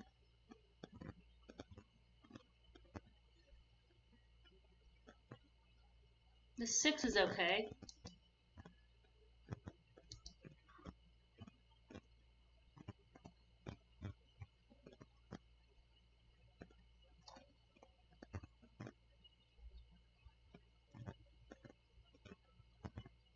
I don't mind. I don't mind it. I mean, I kind of see where the 1, just in terms of pace, right? I mean, you have the barn change.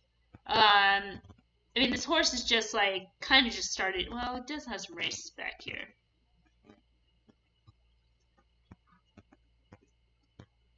And the 4 is the second choice, who's a closer, which isn't great. 3 is soft. 5 is the other pace player. And then the 6 is fine. But moving up in class. So, I mean, you know, honestly, I don't know. I'm starting to like it. I mean, as good of a spot as any to come back. Alright. I like it, Josh. I like it. And that's why it doesn't look good on the plot, too, because those are 2-year-old numbers. So, not bad.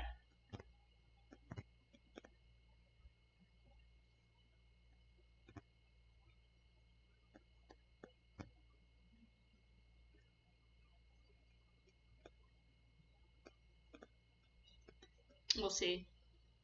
I mean, the price is like not intriguing on anybody else.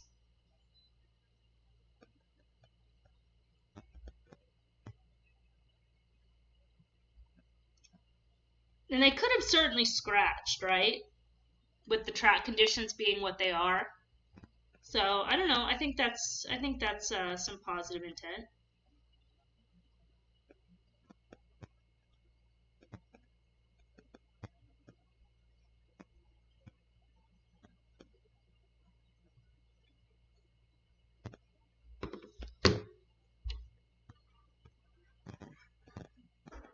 Off at Oaklawn. Official at Santa.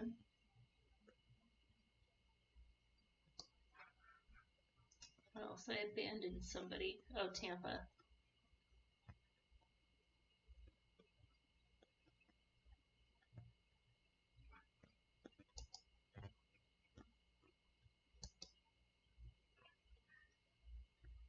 Never been more nervous for a race. Now, why are you nervous?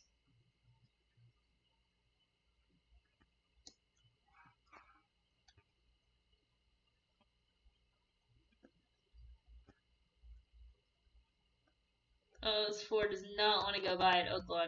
It's gonna eventually? No way. This 2 is gonna hold.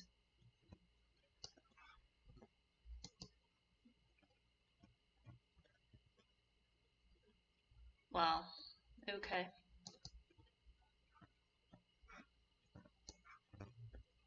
— 6-1 winner at Oaklawn.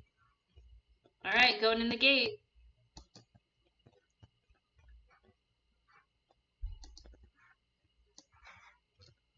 It's just horse racing. Let's close that for now. See what's happening at Tampa coming up.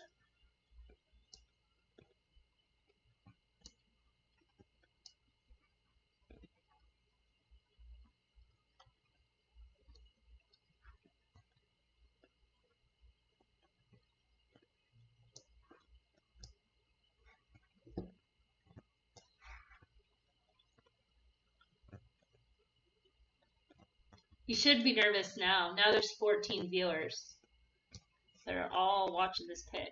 All right, broke out on top. Pressed by 3.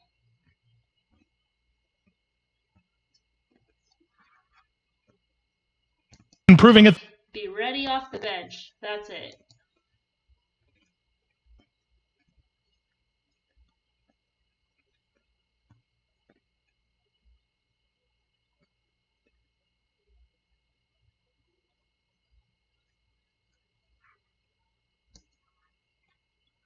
$22.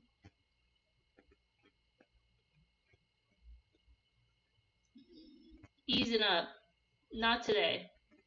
I like the idea. I think you might still get the favorite beat though. Not exactly what I thought the race was gonna,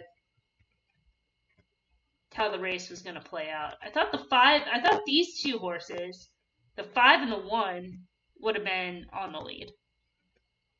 And then the 1 ended up winning. That's fine.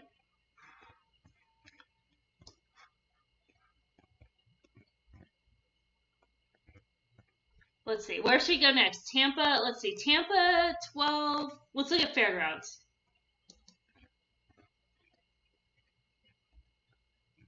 Or Calumet Oh no. Farm. It's a Alright.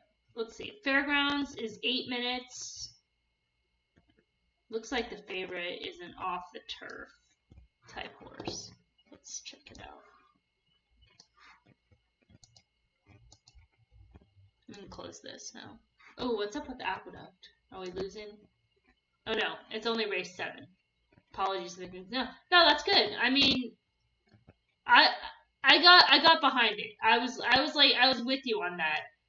It just kind of seemed like it wasn't a strong race. It wasn't a strong favorite. I know the favorite won, but I agree with you. It was kind of a soft favorite. And it just kind of seemed like, it was a stab. It was a stab. And a fair enough price to mess around with. So, no apologies. That was a fine play. All right. What am I doing here?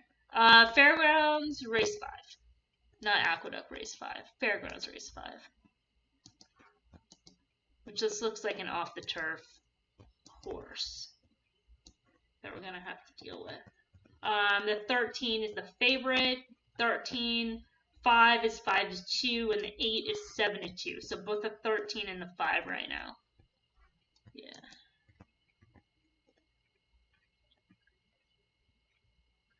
A first-time starter. Another first-time starter. Yeah, I'm willing to pass. The one I would like if it was on the turf. But, alright. Easy pass on that one. Alright, where are we going now?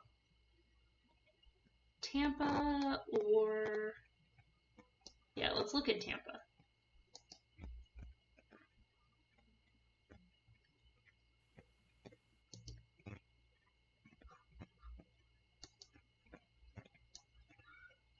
So the 9 at Tampa is 2-1. What happened to Tampa? Get this set up too. By the time the 8th comes around.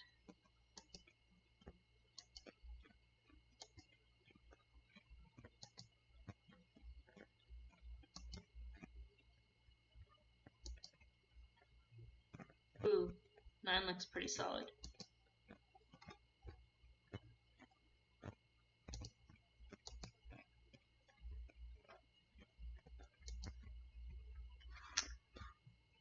Both 9. Oh, now it just switched. So the 4 is 2-1, and the 9 is 5-2.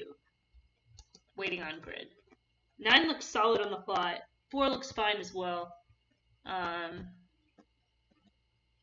Oh, this 4 was a Woodbine horse. Oh yeah, she's pretty good.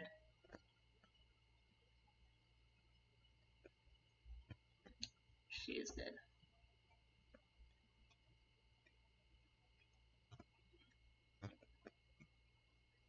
Mm. 9 is also a Woodbine horse. BTL. Maiden.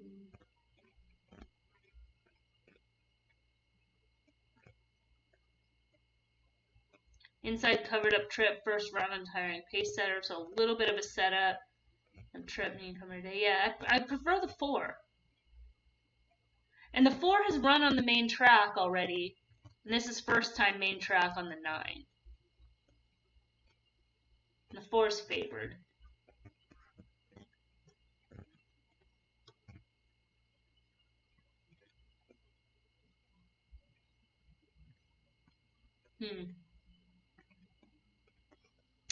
Drop here. Okay, that's not great. Let's see if there's some options in terms of doubles for pick 3. Nicole loves curling babies. Nicole does love curling babies. So that's a double push. Double push for the 4. Let's try to see. Oh, I hope I didn't just do what I think I did.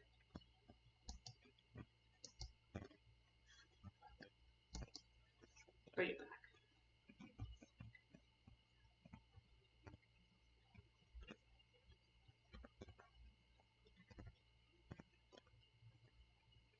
Oh, we didn't talk about that yet. We haven't even talked about Sam Davis. Do you guys have opinions there? Maybe we could do pick 3s.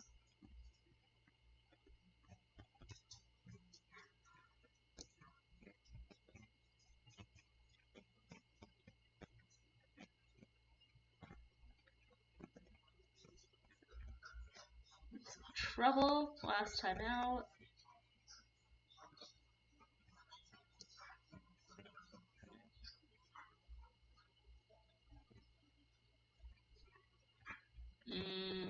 Could be chalky.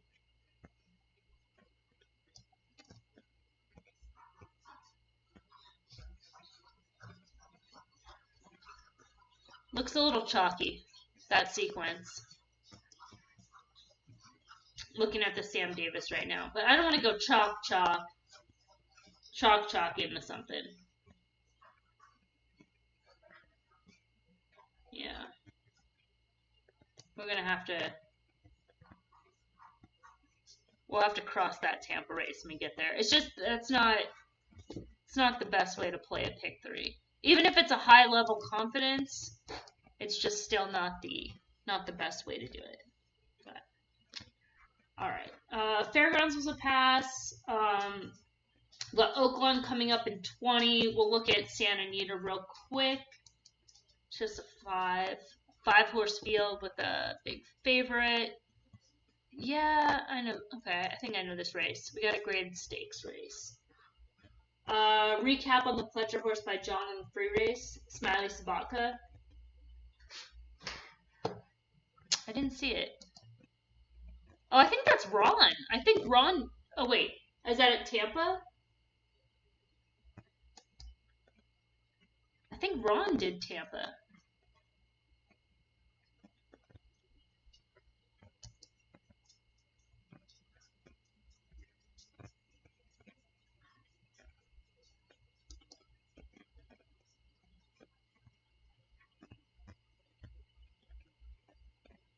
No, you're right. This isn't John. Legit? Yeah, so if that chalks out, he has that one as legit. He's got a value and an above.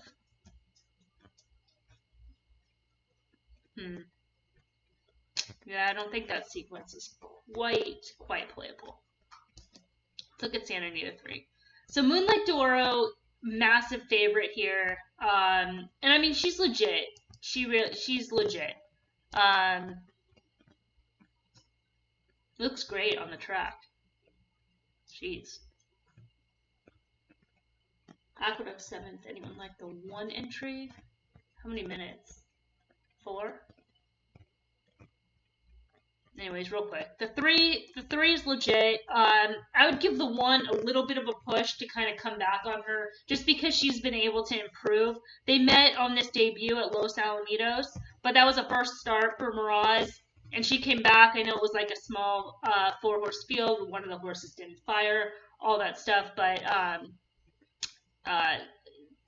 she was still dominant. So if anybody turns the table, so on the 3, it could be the 1. But I'm not against the 3. I'm just at 1 to 5 is just mental. The 2, I'm not crazy about going back to 2 turns, especially because I'm gonna have pressure from the 4, likely pressure from the 5, and both the 3 and the 1 can track. So just in terms of trip, the 1 looks great on the track too. So visually, Santa Anita race 3 is like 3-1. Aqueduct race 7, the entry.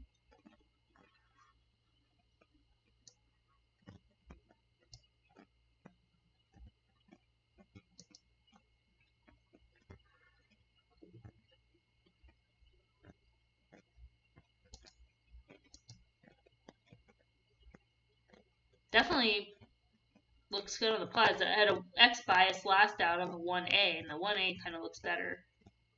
I'm sure that's what you're looking at, right, Aaron? Yeah, I mean, quick handicap. The 4,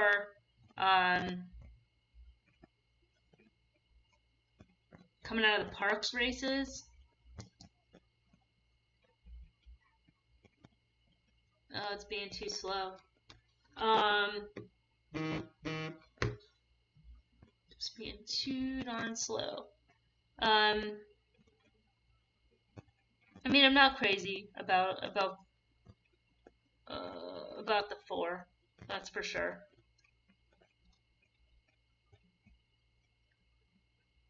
It's a step up in class. But you can see it though. I mean, on the plot, definitely has some upside.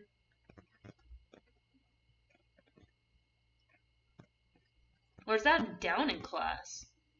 That's a down in class. Sorry.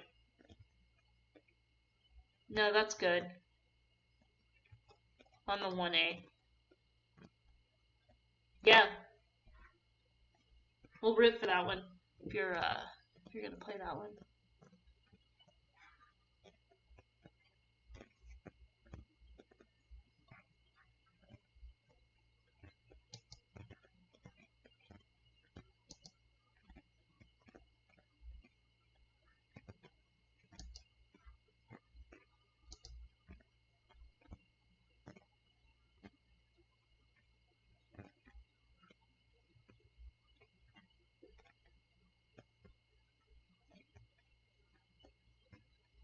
This is a good race coming up at Oaklawn. The 5th race at Oaklawn.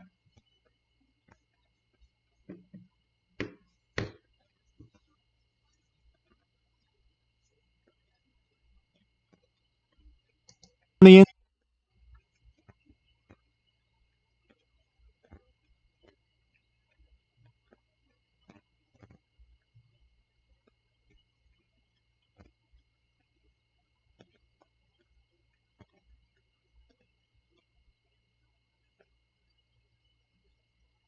1A is in a good spot. Seems to have run from this point. A little wide.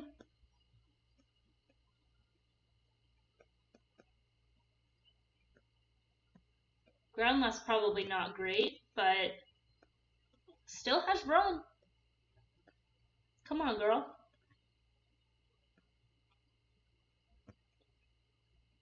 It's gonna be close. Come on with this one. Nice. Good call, Aaron. Nice call. Sweet, 8-1.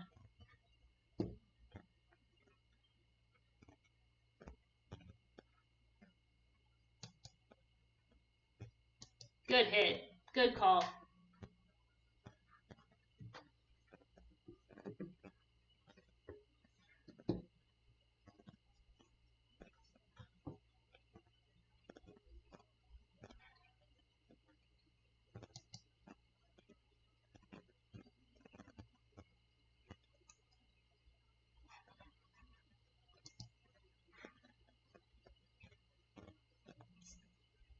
Good style too. Just comes out from the clouds and it's like, oh, let me just drop this 8-1 right here, you guys. Love it. Like the one, LOL, nice, nice, 1A, nice. Like the one, yes. Excellent. Excellent. All right. Let's see where we're at. We'll look at this Oaklawn race coming up.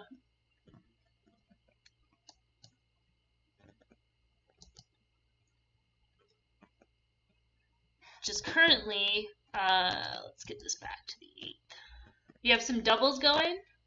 Or live in some multi-race? Hopefully.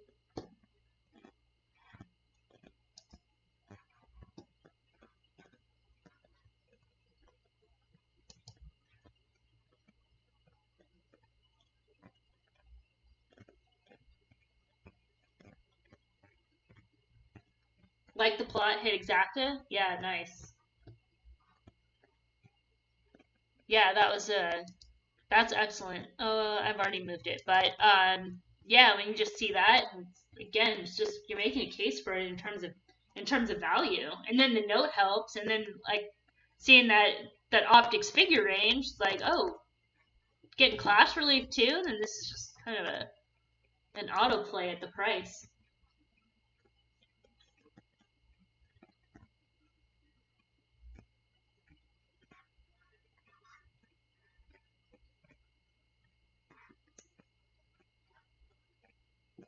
All right, letting the plot everything catch up here. Um, for this fifth at Oaklawn, we're currently the 10. The horse that I wrote about is in this race and getting bet down quite a bit. 10 is currently pretty solid favorite. Vic goes 10, 3, 2, 8. The 10 is 2 to 1 coming off a layoff, was at this level, running C pluses, B minus on the circuit. In terms of trip, doesn't look like it's going to have much of a pace advantage. But there is some contention. The horse I wrote about is a 6, who's currently 7 to 2.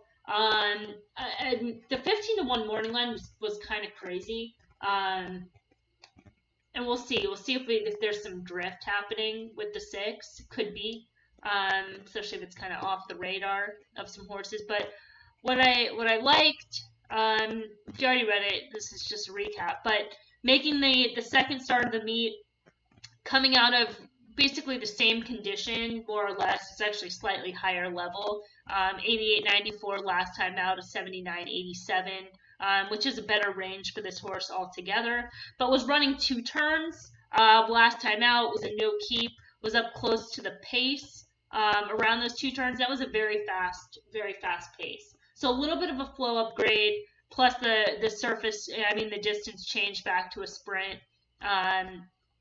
Has some speed, but not necessarily need the lead, certainly at this distance. We'll see. And again, should drift up. Not crazy, at a short price. Gets a little sketchy, but see if it drifts up a little bit. The 2, another one, dual no lead, other last time out. It's just kind of an interesting trip because dueled with the winner, failed to change leads, got on the right lead late, kind of started to run on again, passing the winner, galloped out in front. I think that's a class thing. Kind of runs the same race here. I don't know. We'll see. Not bad. Who else are they betting? They're betting the 1. I didn't like this race at all. Maybe it was just a sloppy track, but was driven out, and it was a small field that day too. So, not a small field, sorry. Bet down was heavily bet down that day. I think that's what I didn't like about the race, which is because it was like the horse was supposed to win and didn't. Currently 9 to 2 on the 6, so we're seeing some early money drift, which is good. That worked out well on the 2 earlier on the card.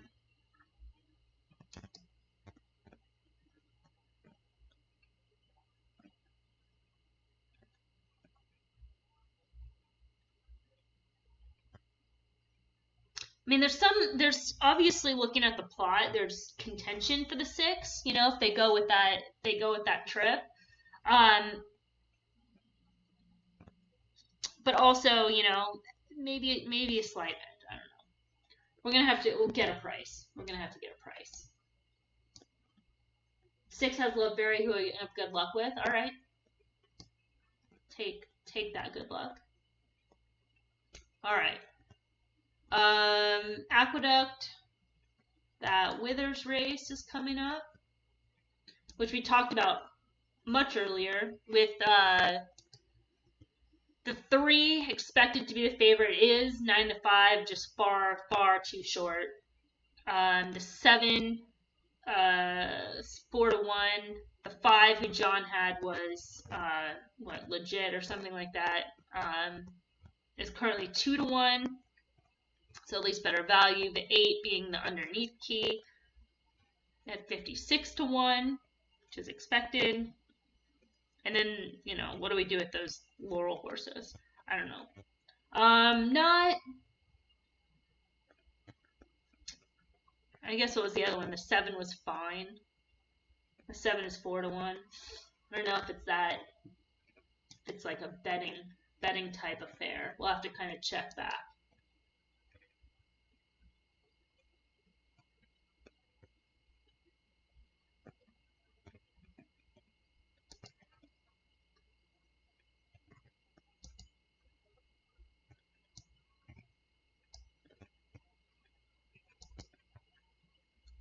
Following Santa Anita right now, by the way.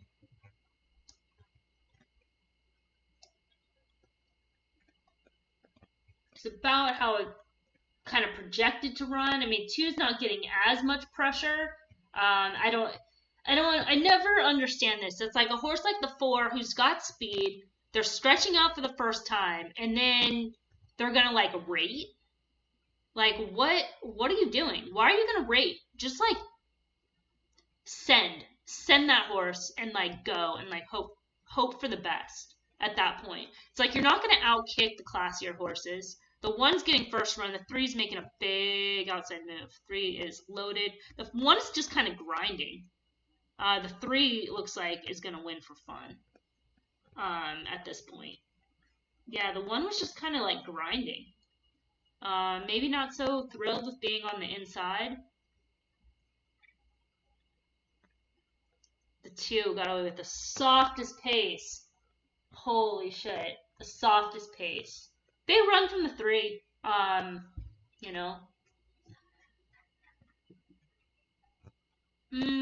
guess they sped it up a little bit.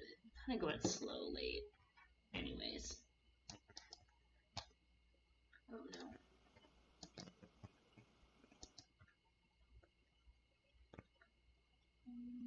What else? Tampa. We'll keep an eye on Oaklawn. 6 is just kind of hovering. Tampa, the 4-1.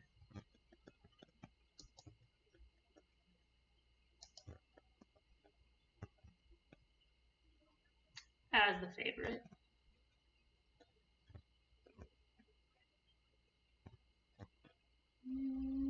What else?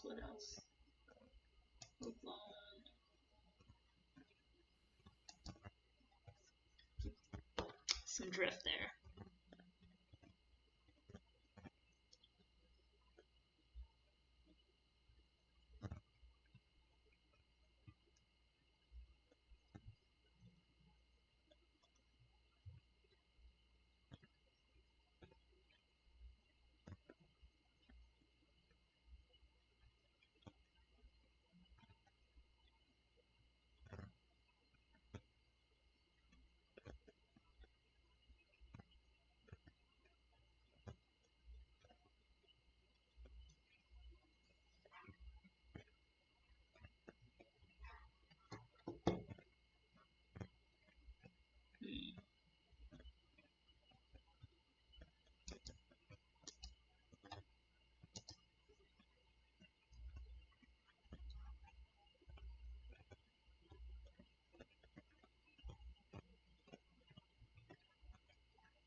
The 3 is coming back around into form. We saw Ingrid Mason kind of starting to heat up a little bit.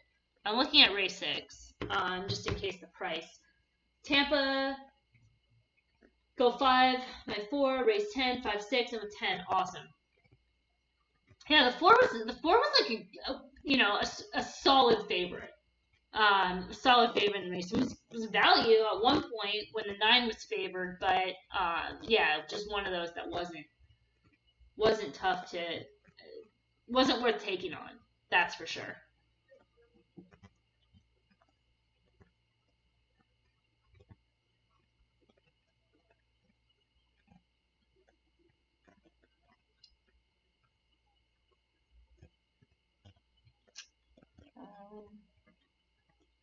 I can do without the 1 until Sadler starts winning races.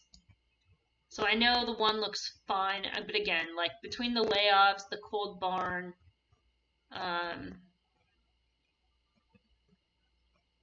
2, no real edge. Didn't run well here last year. Did this just freeze? Why did this just freeze? There we go. The 4, second off. Have to improve. Might get caught up in the pace. The 5 is usable. I think the 5 is just dropped to win. Ran for 5,000 last out. Was running here last season against much tougher. Oh god. Make sure everything is in.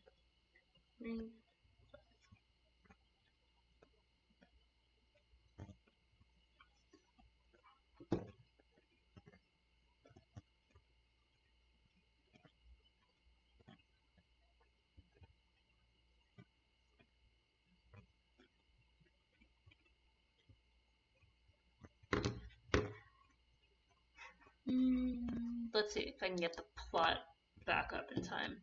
Sorry, you guys. Sorry to kind of skip ahead. Slim Charles, love your commitment to horse racing game. Not too many still out there. Used to follow a couple forums, almost completely dead. Yeah.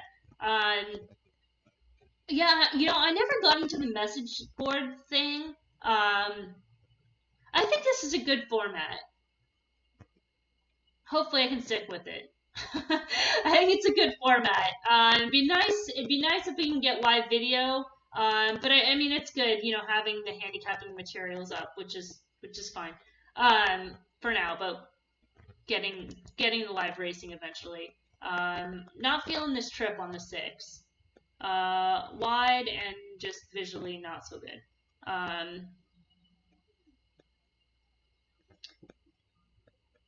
And they definitely got the rain at Oaklawn too, so. Ugh.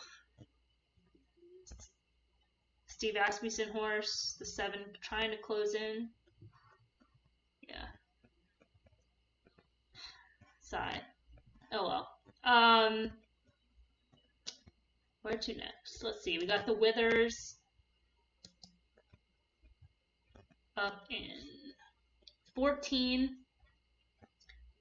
I haven't looked at Fairgrounds for a minute. Yeah, this is good. I mean, I think the community here, using the chat, having the video, you know, with it being live, I think like people are using Discord, which is fine too, to kind of chat back and forth. I don't know. Video at least kind of makes it, at least you have like a person, something else to look at. I don't know. We've got 9 minutes to race 6 at Fairgrounds. We'll look at that, and then Tampa looked chalky, but we'll keep an eye on that closer to post time. But as far as Fairgrounds,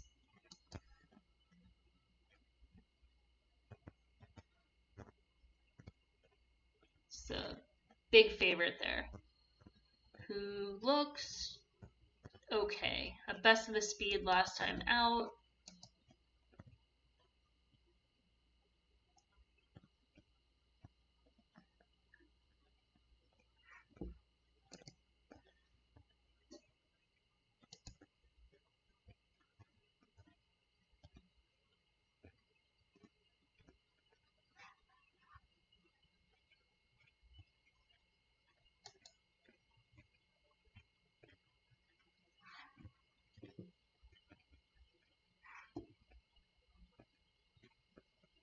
I'm looking at the top. It's like slow frames, 420. Cool. Oh boy. All right. As far as the favorite, we'll start there. So the 2 is currently favored. Looks fine. Has been running B's at this level. I can't knock. I mean, I know she's not winning, but if you're best of the speed and you're running B's, that's pretty solid. not crazy about the 1 as a second choice.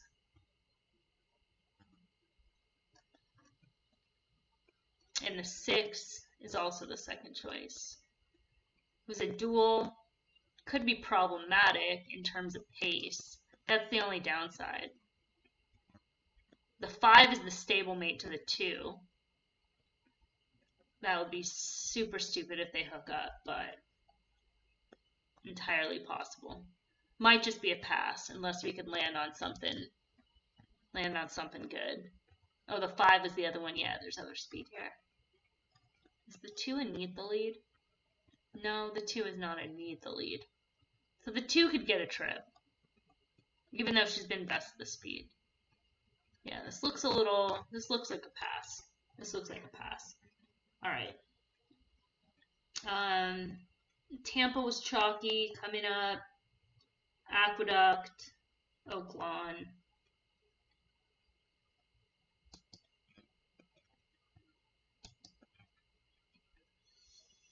Both Andy and Anthony are going 5. They're not feeling the 3, and no, neither am I. I'm just like the visuals and all that stuff, but the public is still on it.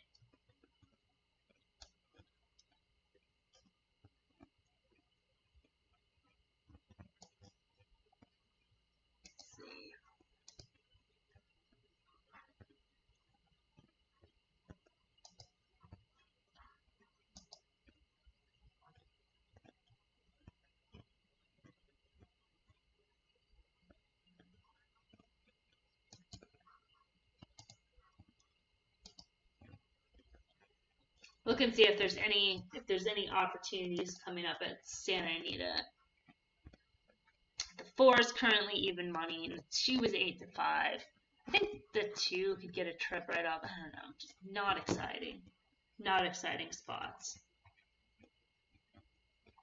Not a lot going on right now that's playable.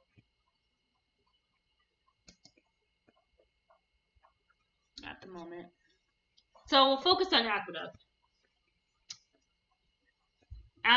And we can talk about the Tampa 11th.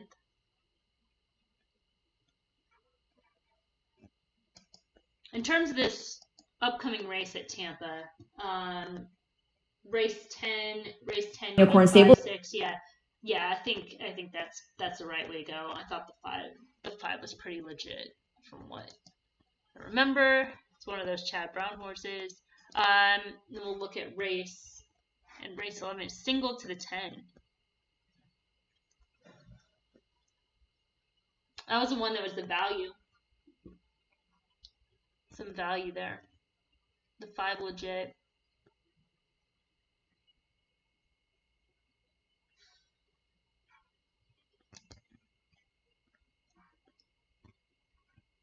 Oh, the 10 was above, not value. The 5 was legit. The 3 value, maybe.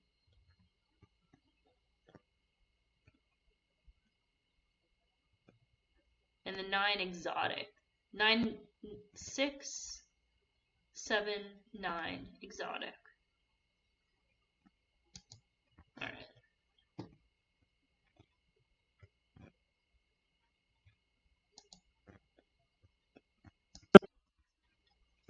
All right. 6 minutes to Withers. And it just started snowing again here.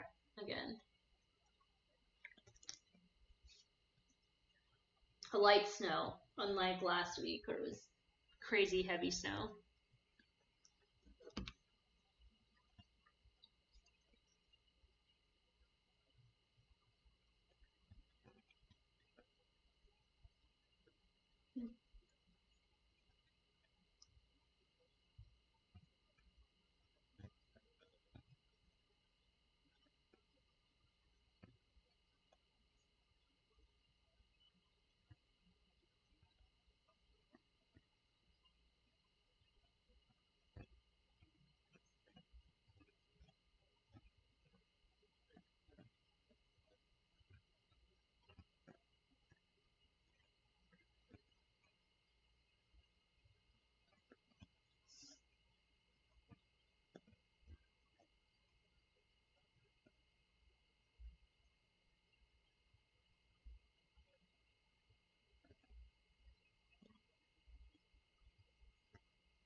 I know it's against all betting principles, but rooting for the 3.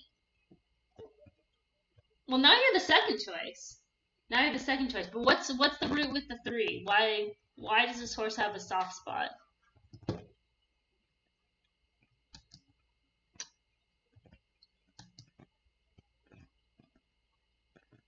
I mean, that was pretty much the knock, right? I mean, other than the distance factor with track profile. This horse isn't bad. I think we're being kind of harsh on him, but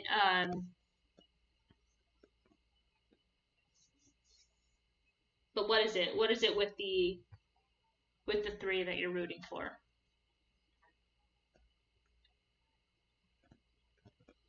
I mean, there's nobody in this race that's like overly exciting.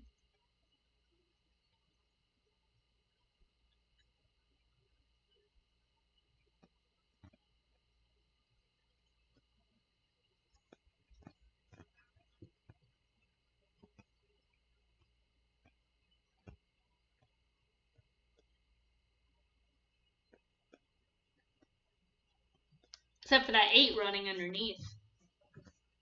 That's the most exciting.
Three 8 exactum? Why not? I'm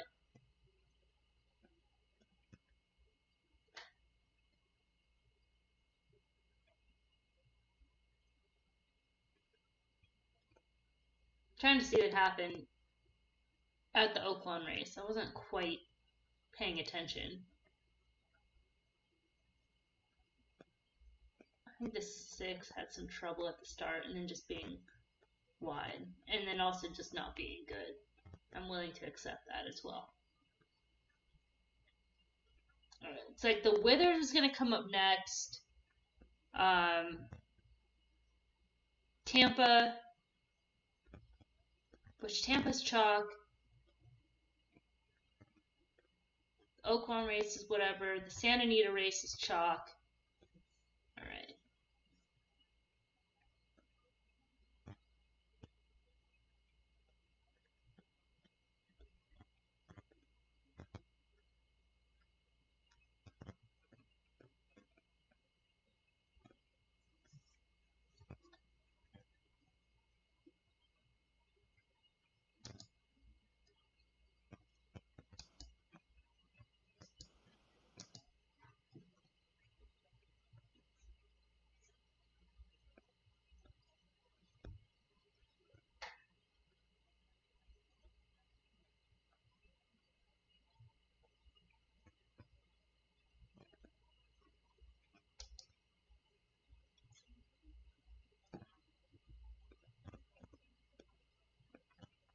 I know it's a short price, but I bet on it in the Jerome since Alpha. Okay, I can get behind that. Like the sentimental aspect.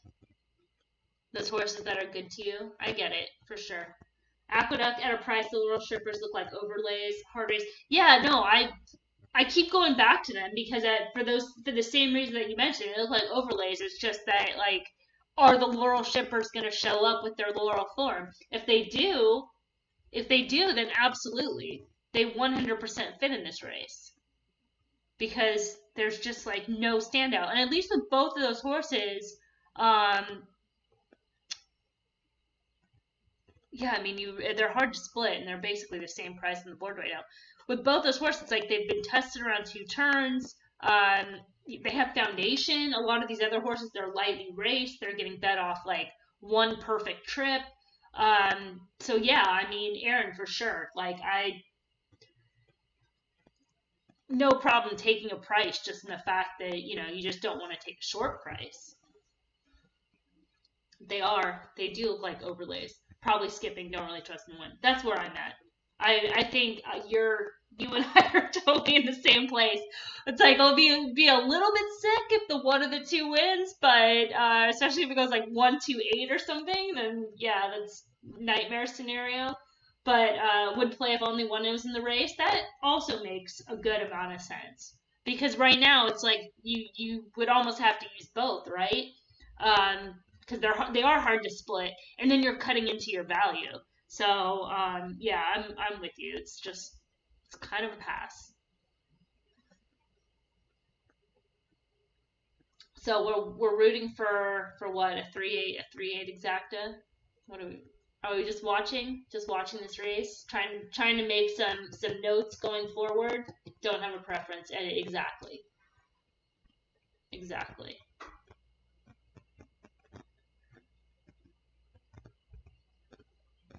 All right. So Aqueduct is post time.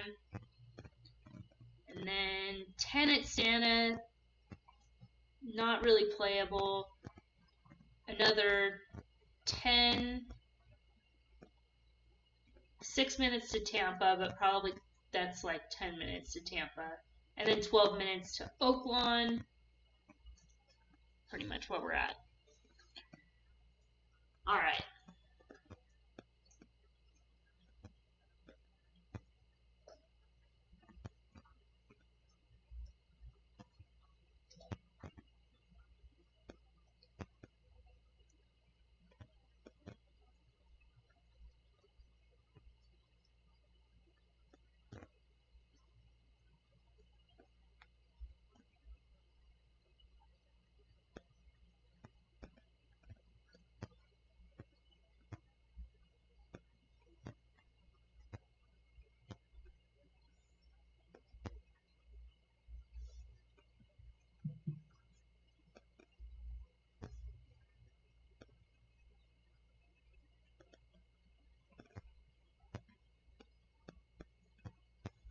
Let me keep the.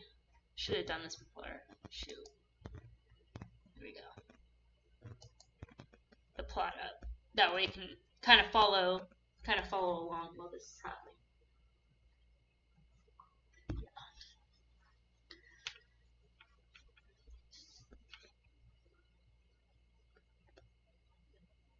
8 was off a little bit slow. I think the 7 kind of bobbled a little bit too. We'll have to look at that for the head on. The 3 gets good position down inside. Good trip for that one. Just get out in front. Being pressed by the 4, so pretty much as expected. Maybe a little bit more pressure than ideal, but you're committed at this point. 3 getting pressed by 4. 1 is kind of sitting rating in the pocket. The 9 is wide and on hold. The 7 is tracking, was kind of used for position. I think kind of stumbled a little bit, and then was wide. The 4 is already kind of starting to lose ground. 5 is a favorite. It's kind of sitting covered up mid-pack and under a hold. Seems to have horse there. 8's tracking nicely, kind of right off the hip of the 5, staying out in the clear. 2 is inside. 6 is behind horses. 4 is done. 3 is still out in front. 1 moves up a little bit. 2 moved up a little bit along the inside, trying to get position there.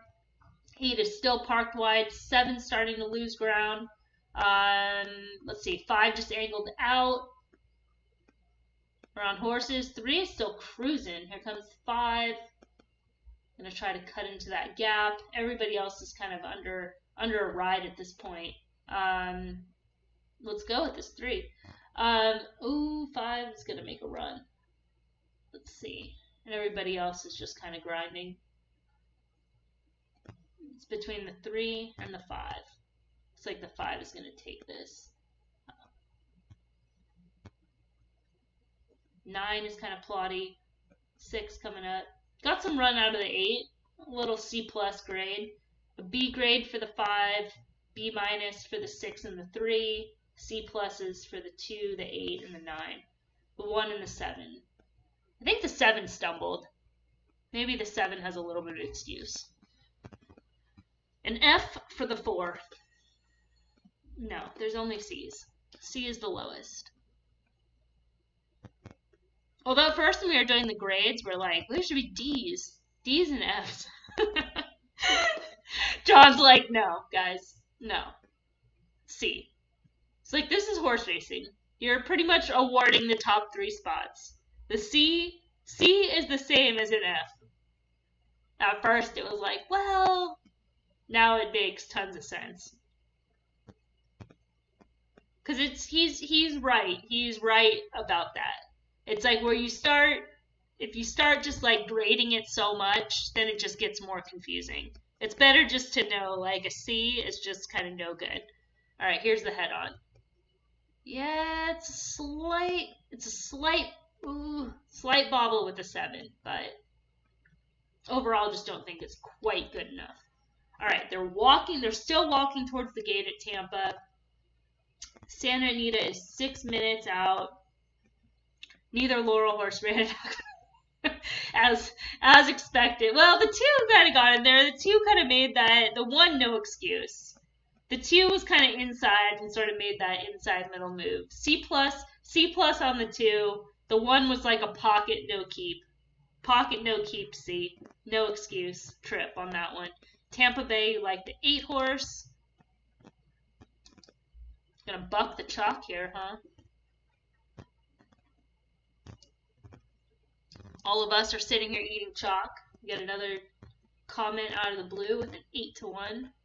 Let's take a look. Looks okay on the flat. Looks as good as the 5. I think the 5's gonna be tough.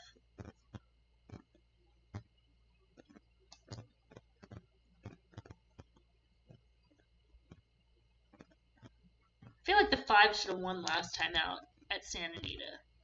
Better than looked.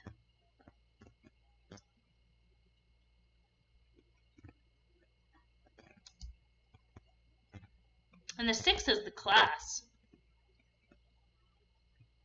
Running, these grade 1 races, I mean, geez. I know she wasn't like quote unquote running in those grade 1 races, but I mean, just the level of competition. And then ran here and was fine.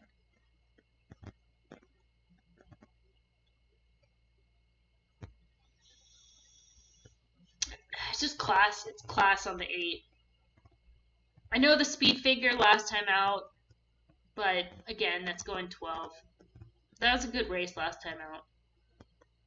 She's good, but these 2 are, I think they're on a different level. But I am not gonna root. 2 was actually bet down at 10-1. Yeah, we were talking back and forth. The 2 was 11 and the 1 was 14, I think, when they were going towards the gate. I'm not going to talk down a price, an 8-1 horse, because of 3-5, that's for sure. So I'm happy to root for the 8. How much did you bet? Because that horse just went from 8 to 6 in one click. It looks like in terms of the Sam Davis, the 3 is going to be a massive favorite. There's hardly anybody else taking money. 3, 8, 9, and 5.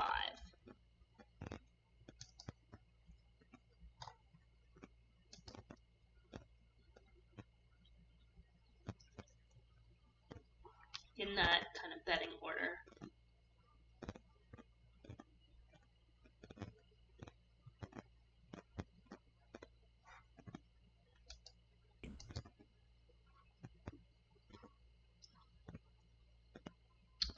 The 3, 6-1 morning line and is getting absolutely crushed.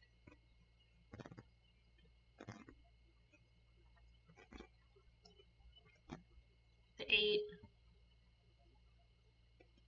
I'm gonna say 6-5, 3, 8, 6, 5. But yeah, the money on the 3 is pretty telling.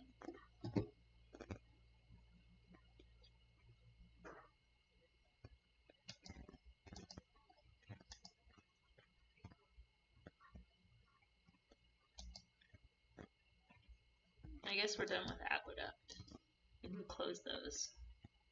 Try to speed up some frames a little bit. Aqueduct canceled tomorrow. Will run Monday. I saw that.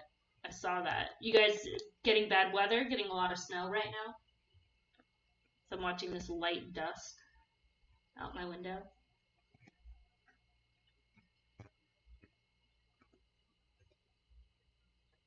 Yeah, next week is a holiday, so we'll have a lot of racing next Monday. I know Oaklawn, Fairgrounds, and Santa Anita are scheduled to run.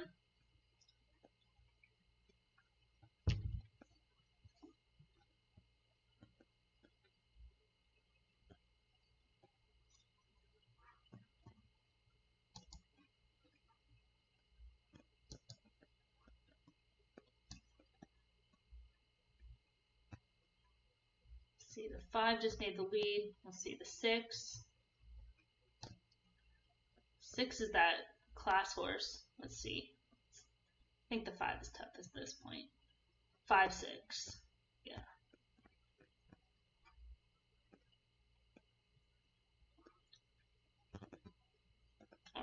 Alright. Santa Anita is 0 minutes.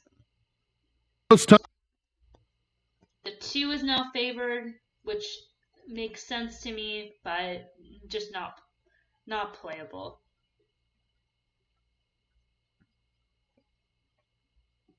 The 4 is the second choice. The 2 should sit right off the 4 and have first run. Who's everybody else in this field? I mean, the 1 could get a share. The 1 and the 6 could get shares underneath for sure. The 5 is a good horse. Just the big question with the 5 is the stamina, is the distance. The 2 stumbled.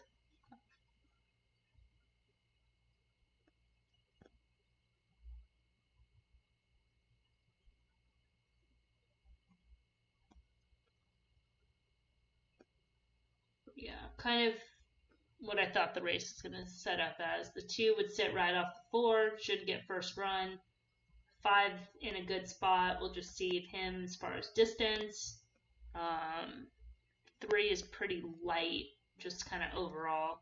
But we'll see. The 4 ended up going off as favored when it was all said and done. Looking to be lone speed here, which currently is. We know he doesn't have much finish, right? The circle. So definitely needs that pace advantage up front.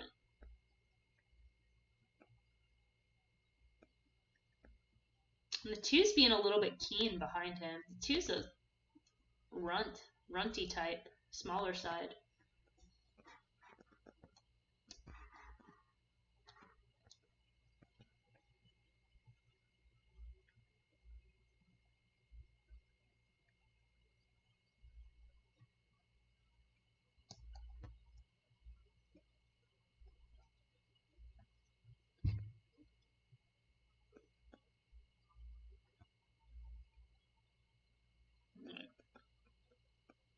Now the running begins. We'll see if what the 4 has left.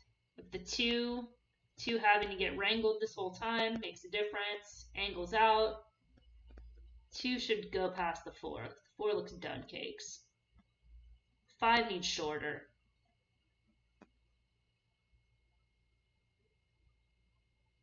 The 6 is about to be retired. He deserves it. All right, pretty as expected. Foxhound's getting the trip. All right. What's next? Oaklawn.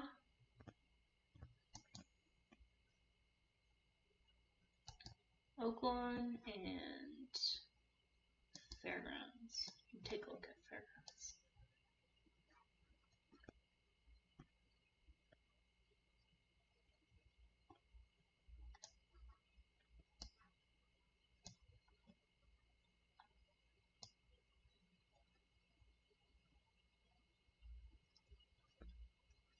I'm gonna stick around. We're at the 3 hour mark right now. I'll stick around for the end of the Tampa card. So what will that be? Got a couple more. I'll be able to get this one in at Oaklawn. Talk about the 5th at Santa Anita. Get Fairgrounds. All that good stuff. So, if there's any other races to discuss.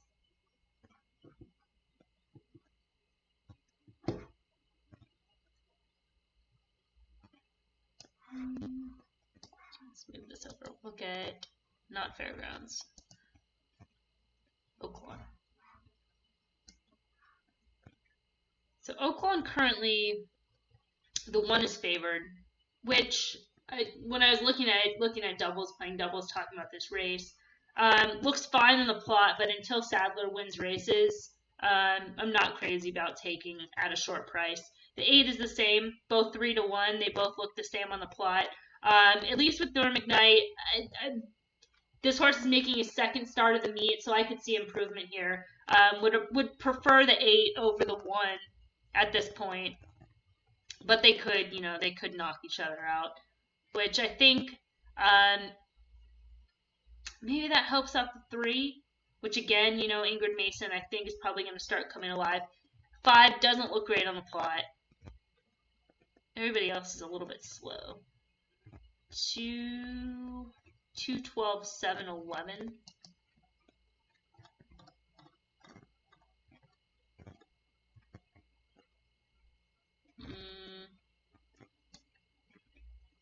I'm not gonna get excited. It's hard to get excited, but hard to get negative at 22 to 1. 5 we talked about. The 5 has those races that make sense, even though it looks terrible on the plot. I think it's dropping a win. 9 to 1. It's the morning run. 6 to 1. That's not a positive sign. The 7 looked okay. Getting a little bit of class relief. Little bit. Very slightly. Could have moved forward. 12 to 1. The 8 we talked about. The 11 stretch is stretching slightly. We'll see. 2nd start of the meet. I think just still wants a little bit more ground. 12 coming off a layoff. Diodoro taking money 7 to 2. But not much because it was a 5 to 2 morning line. So the drop off the layoff is a little sus on that. So I don't know. I'm at 8-3. We'll see if Sadler can turn it around here with the chalk. It's ready and Maybe streaming tomorrow. I'm gonna try to stream not live, but try to stream in the morning, as kind of usual and as planned. So I think in terms of schedule, trying to try to stream next Thursday because I think that's kind of that's like a good spot with like Oaklawn and Fairgrounds are both running on Thursday to hit both those. Friday I typically stream, but just there was like a little bit of problem with optics getting information out, so I got kind of behind just getting everything done. So I wasn't able to stream yesterday just because I had all that going. So typically like Thursday, Friday, Saturday, Sunday in the morning, and then Monday like next week when it's a holiday, I'll try to stream on Monday too for the holiday racing. So maybe next week no Sunday, but Monday instead, and I'll kind of do like a weekend recap on that Monday as well. Maybe that makes sense. But yeah, tomorrow I'll jump on, do some handicapping, some recaps of stuff, go from there. Yeah, the 1 just quit. The Sadler horses just are not firing when they are favorites until proven otherwise.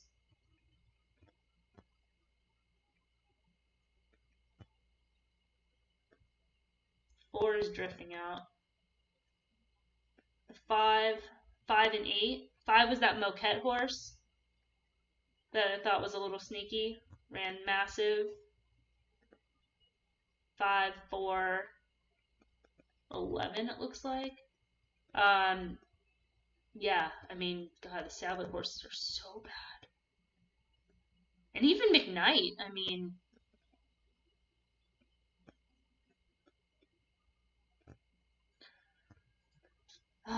too bad the 6 was no good. Otherwise, that would have been a good double.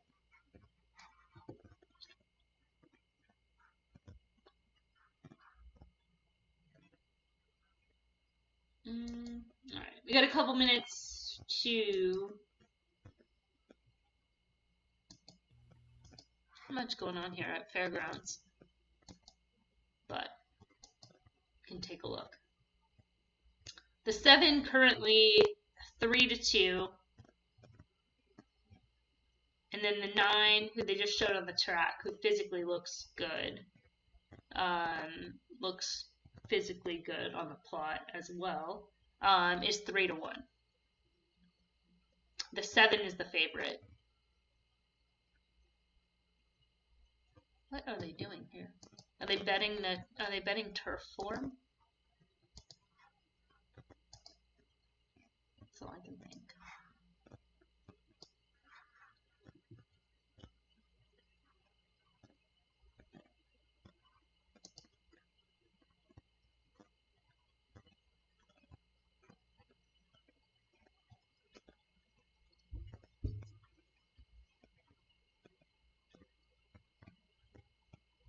Two is kind of interesting.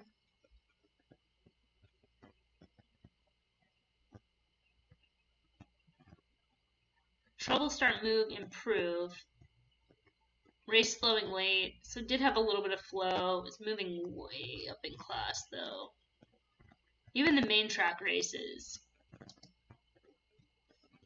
That's a stretch. That is a stretch. The 3 is out. 4, another one. Gonna show speed. Maybe pace advantage to consider. The 5 is a scratch. The 6. Maker horses aren't running that well here. The 6 was favorite just 1 second ago. I mean, the 7 is favored. Boy, I don't know. I can't get to that horse at all. There's nothing about the 7 that makes any sense in this spot. See, there was trouble last time out, steadied behind when... I mean, I guess the speed figures, right? But those are just the speed figures on synthetic. The dirt speed figures suck. I don't know. At a short price...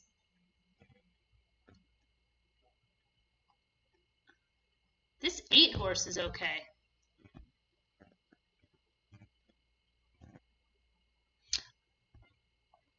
I remember liking him this day at Del Mar because I liked this maiden win. I thought he really improved. Bit grindy. Does seem due to the distance. Maybe not. Oh, no, that is right. It was a bit grindy due to the distance because it was a sprint distance. And he was better stretching out. That's what it was. And then moved wide to get off the rail early and then not asked. And he shows up in this spot. And this horse at least has dirt form. None of these other horses, this seems okay, like a play. And then the 9, the 9 looks fine. I don't know. That seems like, the Blue Jays seems like the value here. It's like the one horse that has dirt form in the race. And he looks good on the plot. I don't know. 12-1.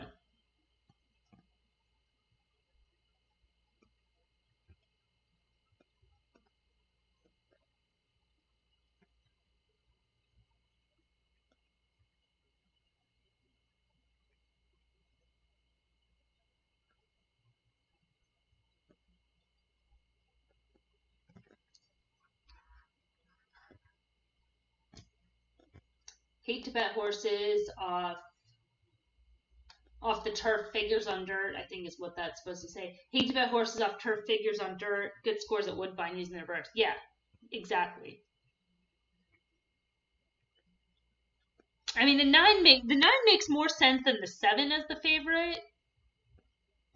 And I mean, the 8, it's like I know the horse is like quote unquote slow, but lightly raced. I mean, that plot. That's at least, worth a stab at double digits.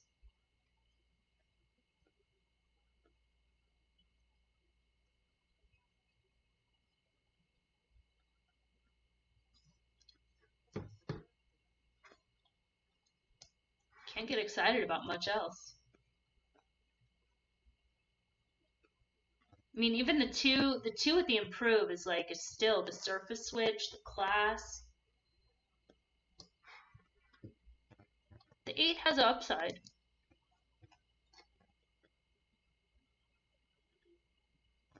The 8's a 4-year-old. The 8 ran an 80 back in his second start, and that was in January. So he's still technically a juvenile when he ran an 80. And that's what I liked about this race, is I was like, this race looks like the horse hasn't moved forward off of it. Because he won at 5.5 and is not a 5.5 furlong horse. And then something went wrong. Maybe they came back too quick, wide early. I mean, the horse wasn't asked late. That much we know. So it's not like the horse legitimately got beat 20 lengths. So that race is almost, you draw a line through it. So I know the form is dirty, but upside enough.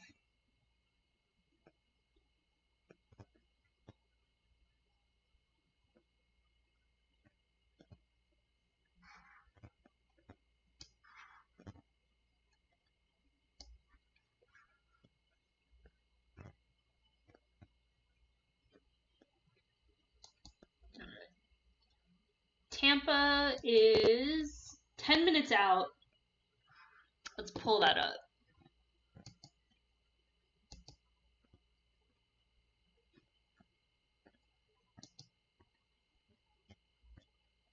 The 3 is favored. That's the legit.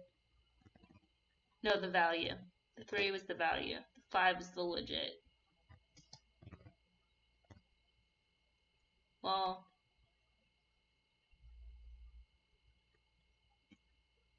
the 1 taking money. What was this scenario on the 1? Fair below. So around 12.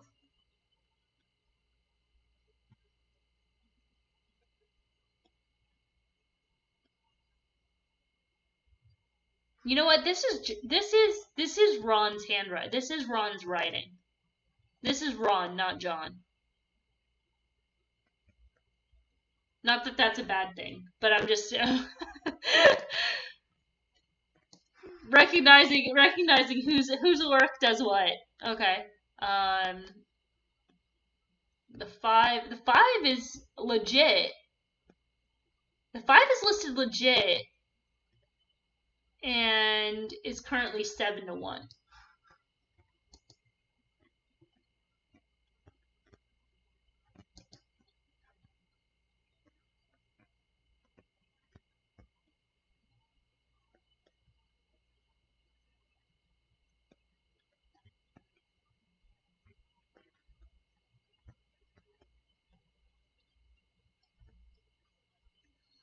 I mean, we could say the one knock on the 3. I mean, the 3 is tough to knock because he's improved with each start and has that big speed figure last time out. Is a B, strong race, didn't handle the track, got some distance, some stamina, all that stuff. But I mean, a Todd Pletcher horse that was running at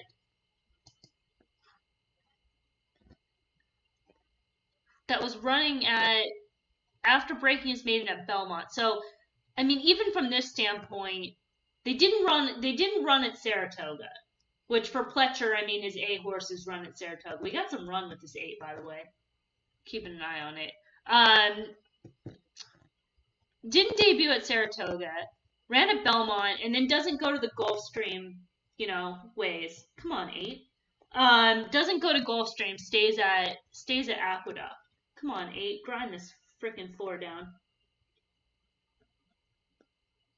Come on, 8. Don't make us sweat. Come on. All right. Go 8. Oh, almost called that too early. Oh, God, calling them way too early today. A little scary. God, 10-1.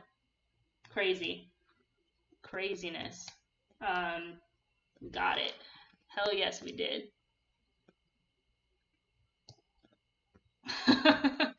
Telling you, I mean, folks, that was the optics horse in that race. I mean,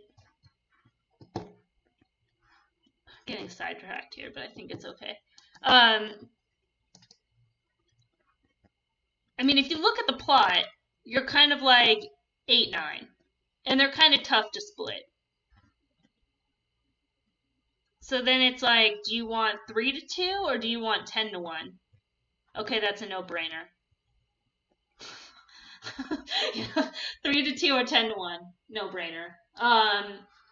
And then just the fact that I mean, having the notes, then it's like, oh, I know this horse. Like, I know this horse is so much better than what he's shown. Excuse last time out. Has the improvement, has the dirt form, is running against all these turf horses. No matter what, it's a play. Win or lose, it's a play. So, great. Excellent. All right, now what are we doing? Oh, Tampa. Okay. So I was saying about the 3 is just in terms of what they think of this horse, right? Didn't debut. Oh God. Didn't debut at Saratoga. Debuted at Belmont. Ran fine. Whatever. And then stayed at Aqueduct versus going, with the A Pletcher stream, down to Gulfstream. So there's that. And then again, they're running in this spot, which is fine. But just again, to what they think of the horse is just not a Florida Derby, right? They got the super nice. What did that pay? $23.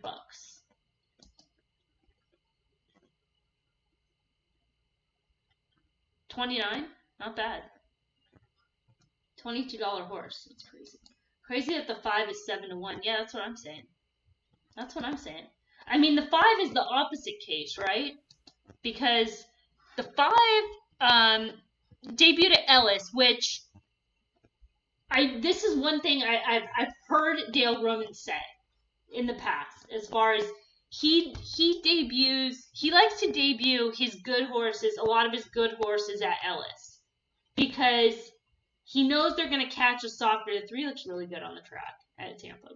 Anyways, looks hard to beat. Yeah, I'm with you. But did you hear my case? It's like they know he's just not an A string horse. But I agree. Makes sense. So anyways, the 5 debuts at Ellis, which again, Dale Romans brings his good horses there, likes him to get, an easy first start or whatever. So then you project improvement, stretches out, wins 2 turns at Keeneland. 2 turns at Keeneland. Those are good horses at Keeneland. Then goes right into the Grade 2 Jockey Club Gold Cup and earns a B. So from a class standpoint and from an intention standpoint, they like this horse. The 3, they're like, he's fine. We'll keep him at Aqueduct. We'll do do that circuit, whatever. But then the fact, they bring him back here, he's got improvement possible. Smiley Sabaka improved with each start. 70, 84, 89 has been off, so there's another case for improvement here. Fine on the plot. Square in quad 1. Similar to the 3. No, I don't want to do that. And he's legit. And he's an overlay. Overlay.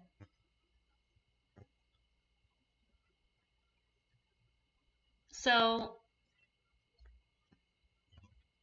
can't see the 9. Exotic. I'm just going to play the 5 with the exotic horses. Oh, the 9 is a massive underlay.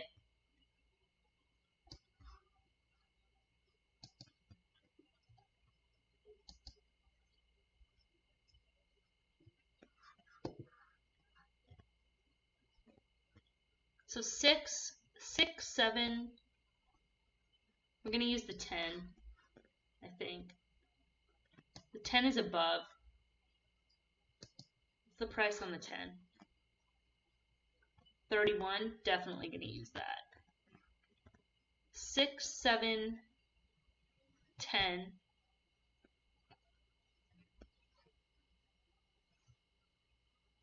6, 7, 10.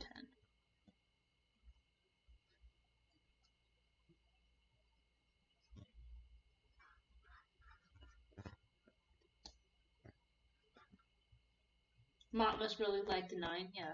Well, I think people are just like looking for an alternative and trying to be cute, right? Like trying to get clever.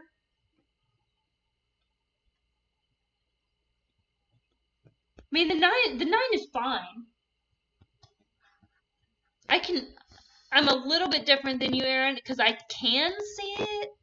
I mean, you just have a lightly raced horse that's improving, but I'm not crazy about the price.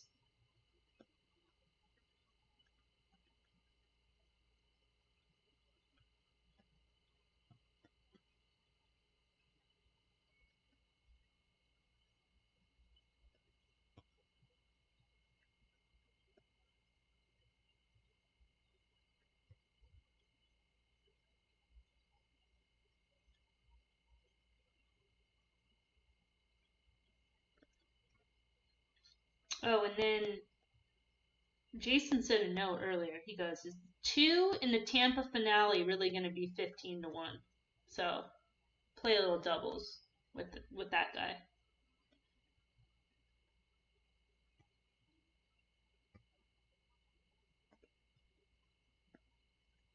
Well, the 2 isn't going to be 15-1 because the 2 is out. So that's that.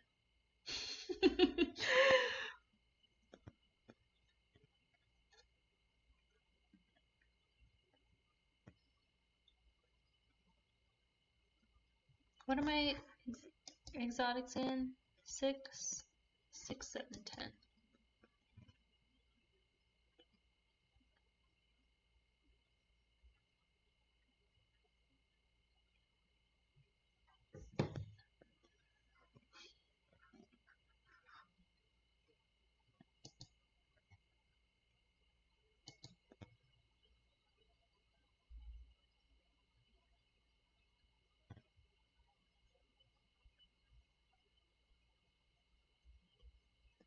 The pick 6 starts here as well at Santa Anita. If you guys are playing that.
All right, they're off.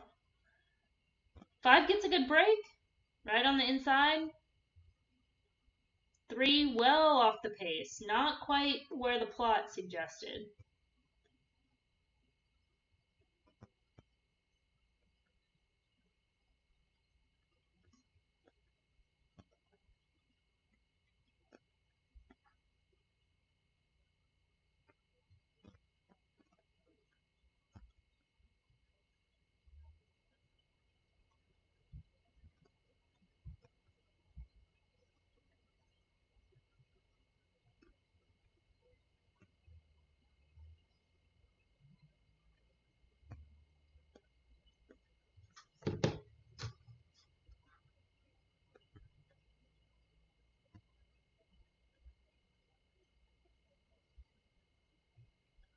Well, I hope that gun's not to my head Clear to lead. because the 5 is done. The 9 looks solid.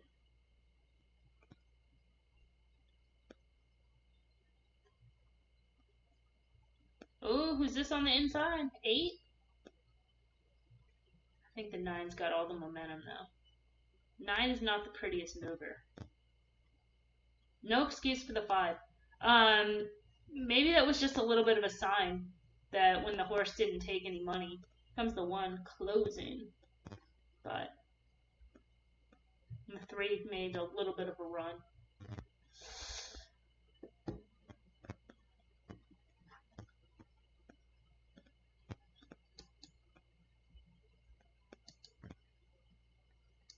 Eric. Yikes.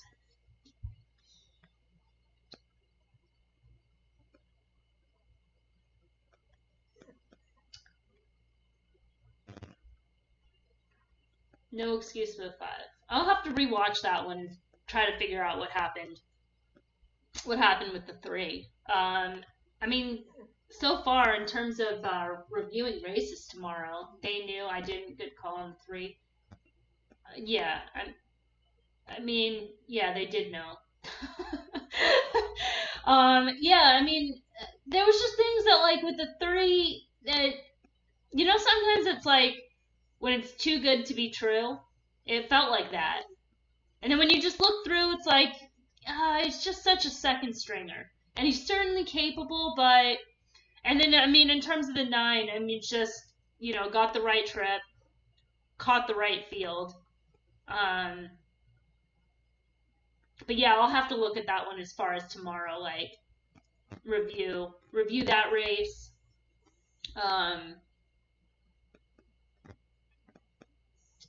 And the withers, just from the standpoint of like, what are we going to do with those horses going forward?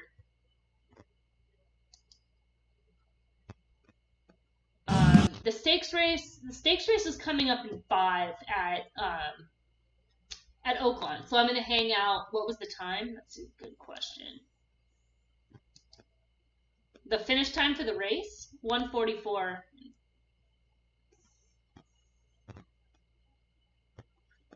So I'll hang out for the Oaklawn race.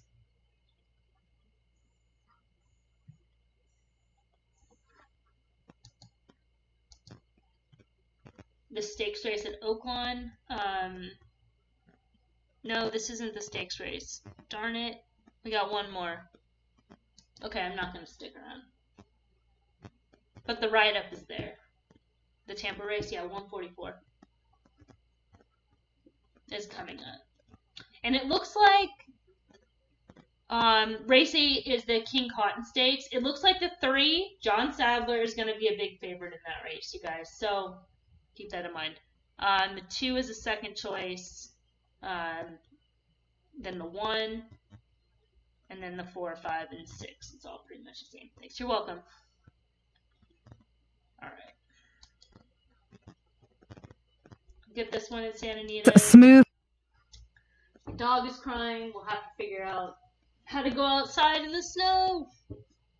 Take him out, and then we'll catch up. We'll catch up tomorrow.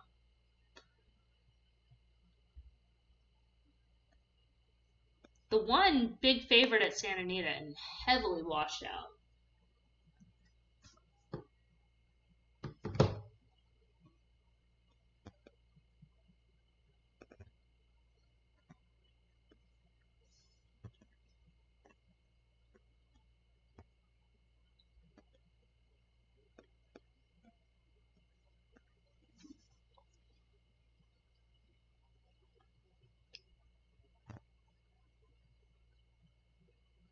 Thanks for streaming today. I had a lot of fun. You're very welcome. I'm glad you guys were enjoying it and sticking around. Hopefully cashing some tickets.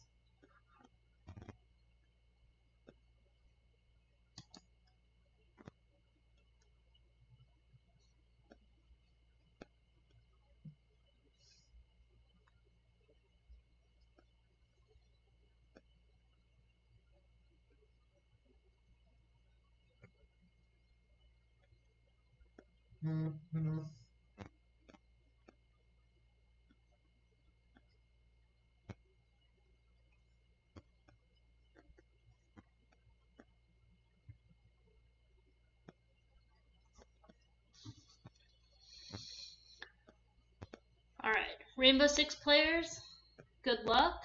I'll watch this race and then jump out. Firestar 70, thank you for the follow. Thank you for joining today also.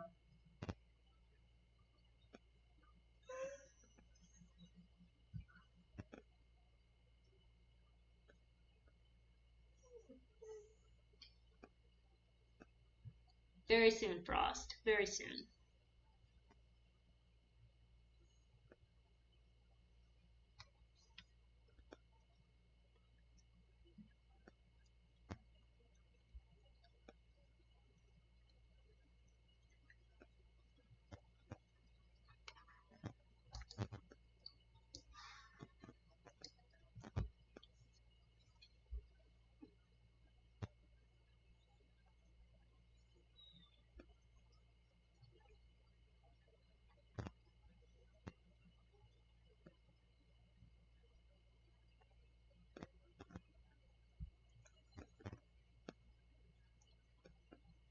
Now there's a few people hanging out. Are you guys, is anybody playing this pick six?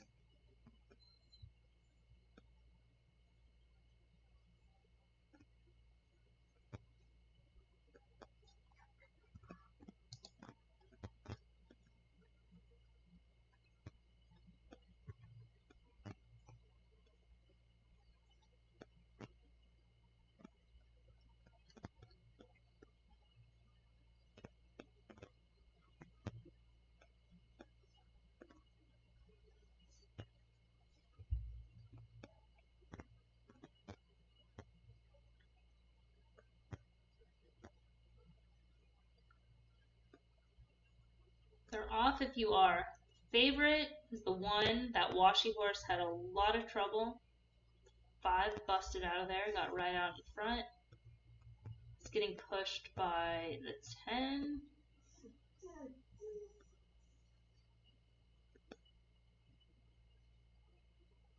2 is tracking inside. 9 is second. 12 is wide. Not a very fast pace for a sprint. Like almost 24 seconds for that first quarter. So this 30-1 could be tough. Could be tough up front. 10 is starting to lean in, take over. Let's see, the 9 and the 11 are tracking. Let's go with this 10. I do not have 11, but I definitely have 10. Come on, 10.